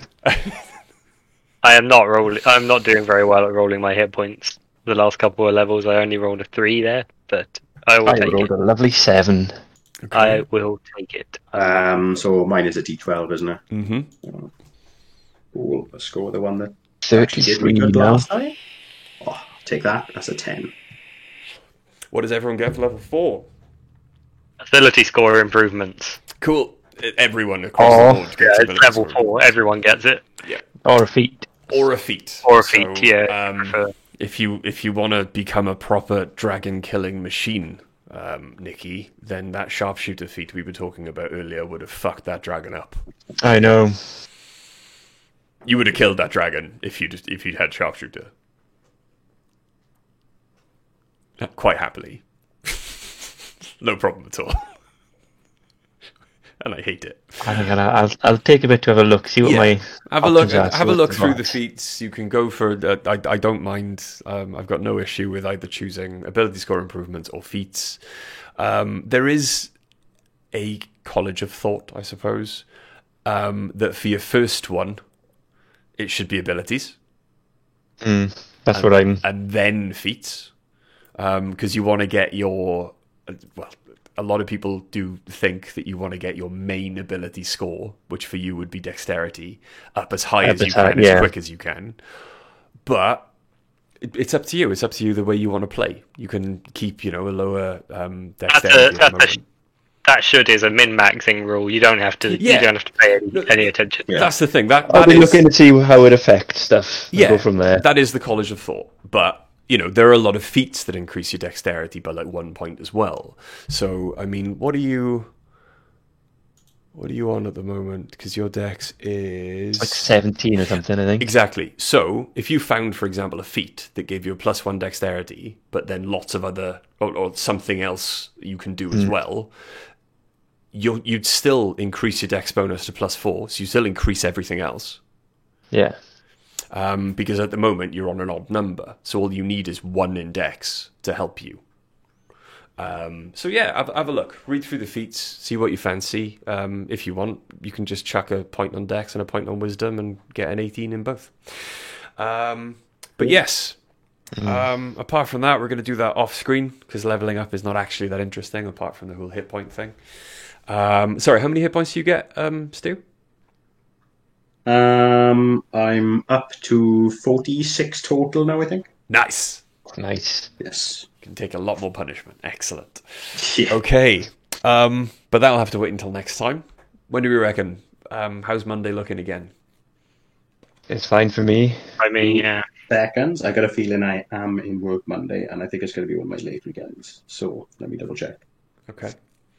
The advantage of having a year and a half's worth of shifts chucked at you. Hmm. Soon. This Monday. Yeah, next Monday I'm going to be working 2 till midnight. Okay. We'll sort something. We will play again next week. We will sort something. We might have to start later, depending on obviously Nicky's shifts and stuff like that. But we will play again next week. Please join us again for session 5 as we continue to try and liberate the town of Phandalin and the surrounding area from the terror of the dragon that these guys are in no way, shape, or form scared of anymore. No. Not at all. But I might have to change. I might have to That do little something to bitch. change that. But yeah, join us please tomorrow. In fact, me, Stu, Nikki, and Greg's lovely wife Charlie, as we attempt to do our first tall tale on Sea of Thieves. That's going to be I'm looking forward to that because at the moment we're trying to work out whether the theory that 3 of us on a crew is efficient and 4 of us on a crew is a horrific mess. So we're going to have 4 again. You've only done for the first 4 time once. tomorrow. Yeah, since the first time we're going to have 4 again tomorrow. We're going to see how it goes. I'm not. Either way, I'm I'm not allowed vomiting on everything. Yeah, I'm not allowed to captain the ship. I'm to captain the ship anymore. So I'm just going to raise and lower. Are you the not anchor. allowed to captain even anymore? Yeah, I basically now listen to what Charlie says. Okay. But yes, so please join us tomorrow on this channel, and also if you haven't done already, go and visit HEYY_Charlie, chuck her a follow, and tune in because we're both going to be streaming at the same time, so you can see it from 2 different aspects. Also, please join us for the rest of the week. I promised Amelia because I really want to do it, and I'm going to invite Greg as well, depending on what he wants to do. I want to play Valorant on Wednesday. We're going to be doing lots of other stuff Thursday, Friday, and join us again over on Heavyweight RPG for episode 71 of the Chronicles of Needham. I can't believe it's been going for that long, and you're on level 11. I might do something about that very soon. But yes, until next time, thank you very much to those who have watched. Thank you very much to those who will watch. Take care, stay safe, wear a mask, don't go outside unless you have to, get vaccinated if you can, and if you haven't already. I get my second injection on Wednesday. I'm very, very, very excited, in fact. I can't wait to see some of you guys in person soon. Hopefully, I'll get to run this game in person over someone's house very soon. There's nothing like playing around a table. But yes, we love you guys, and we will see you next time. Good night, everybody. Bye. Bye. Oof.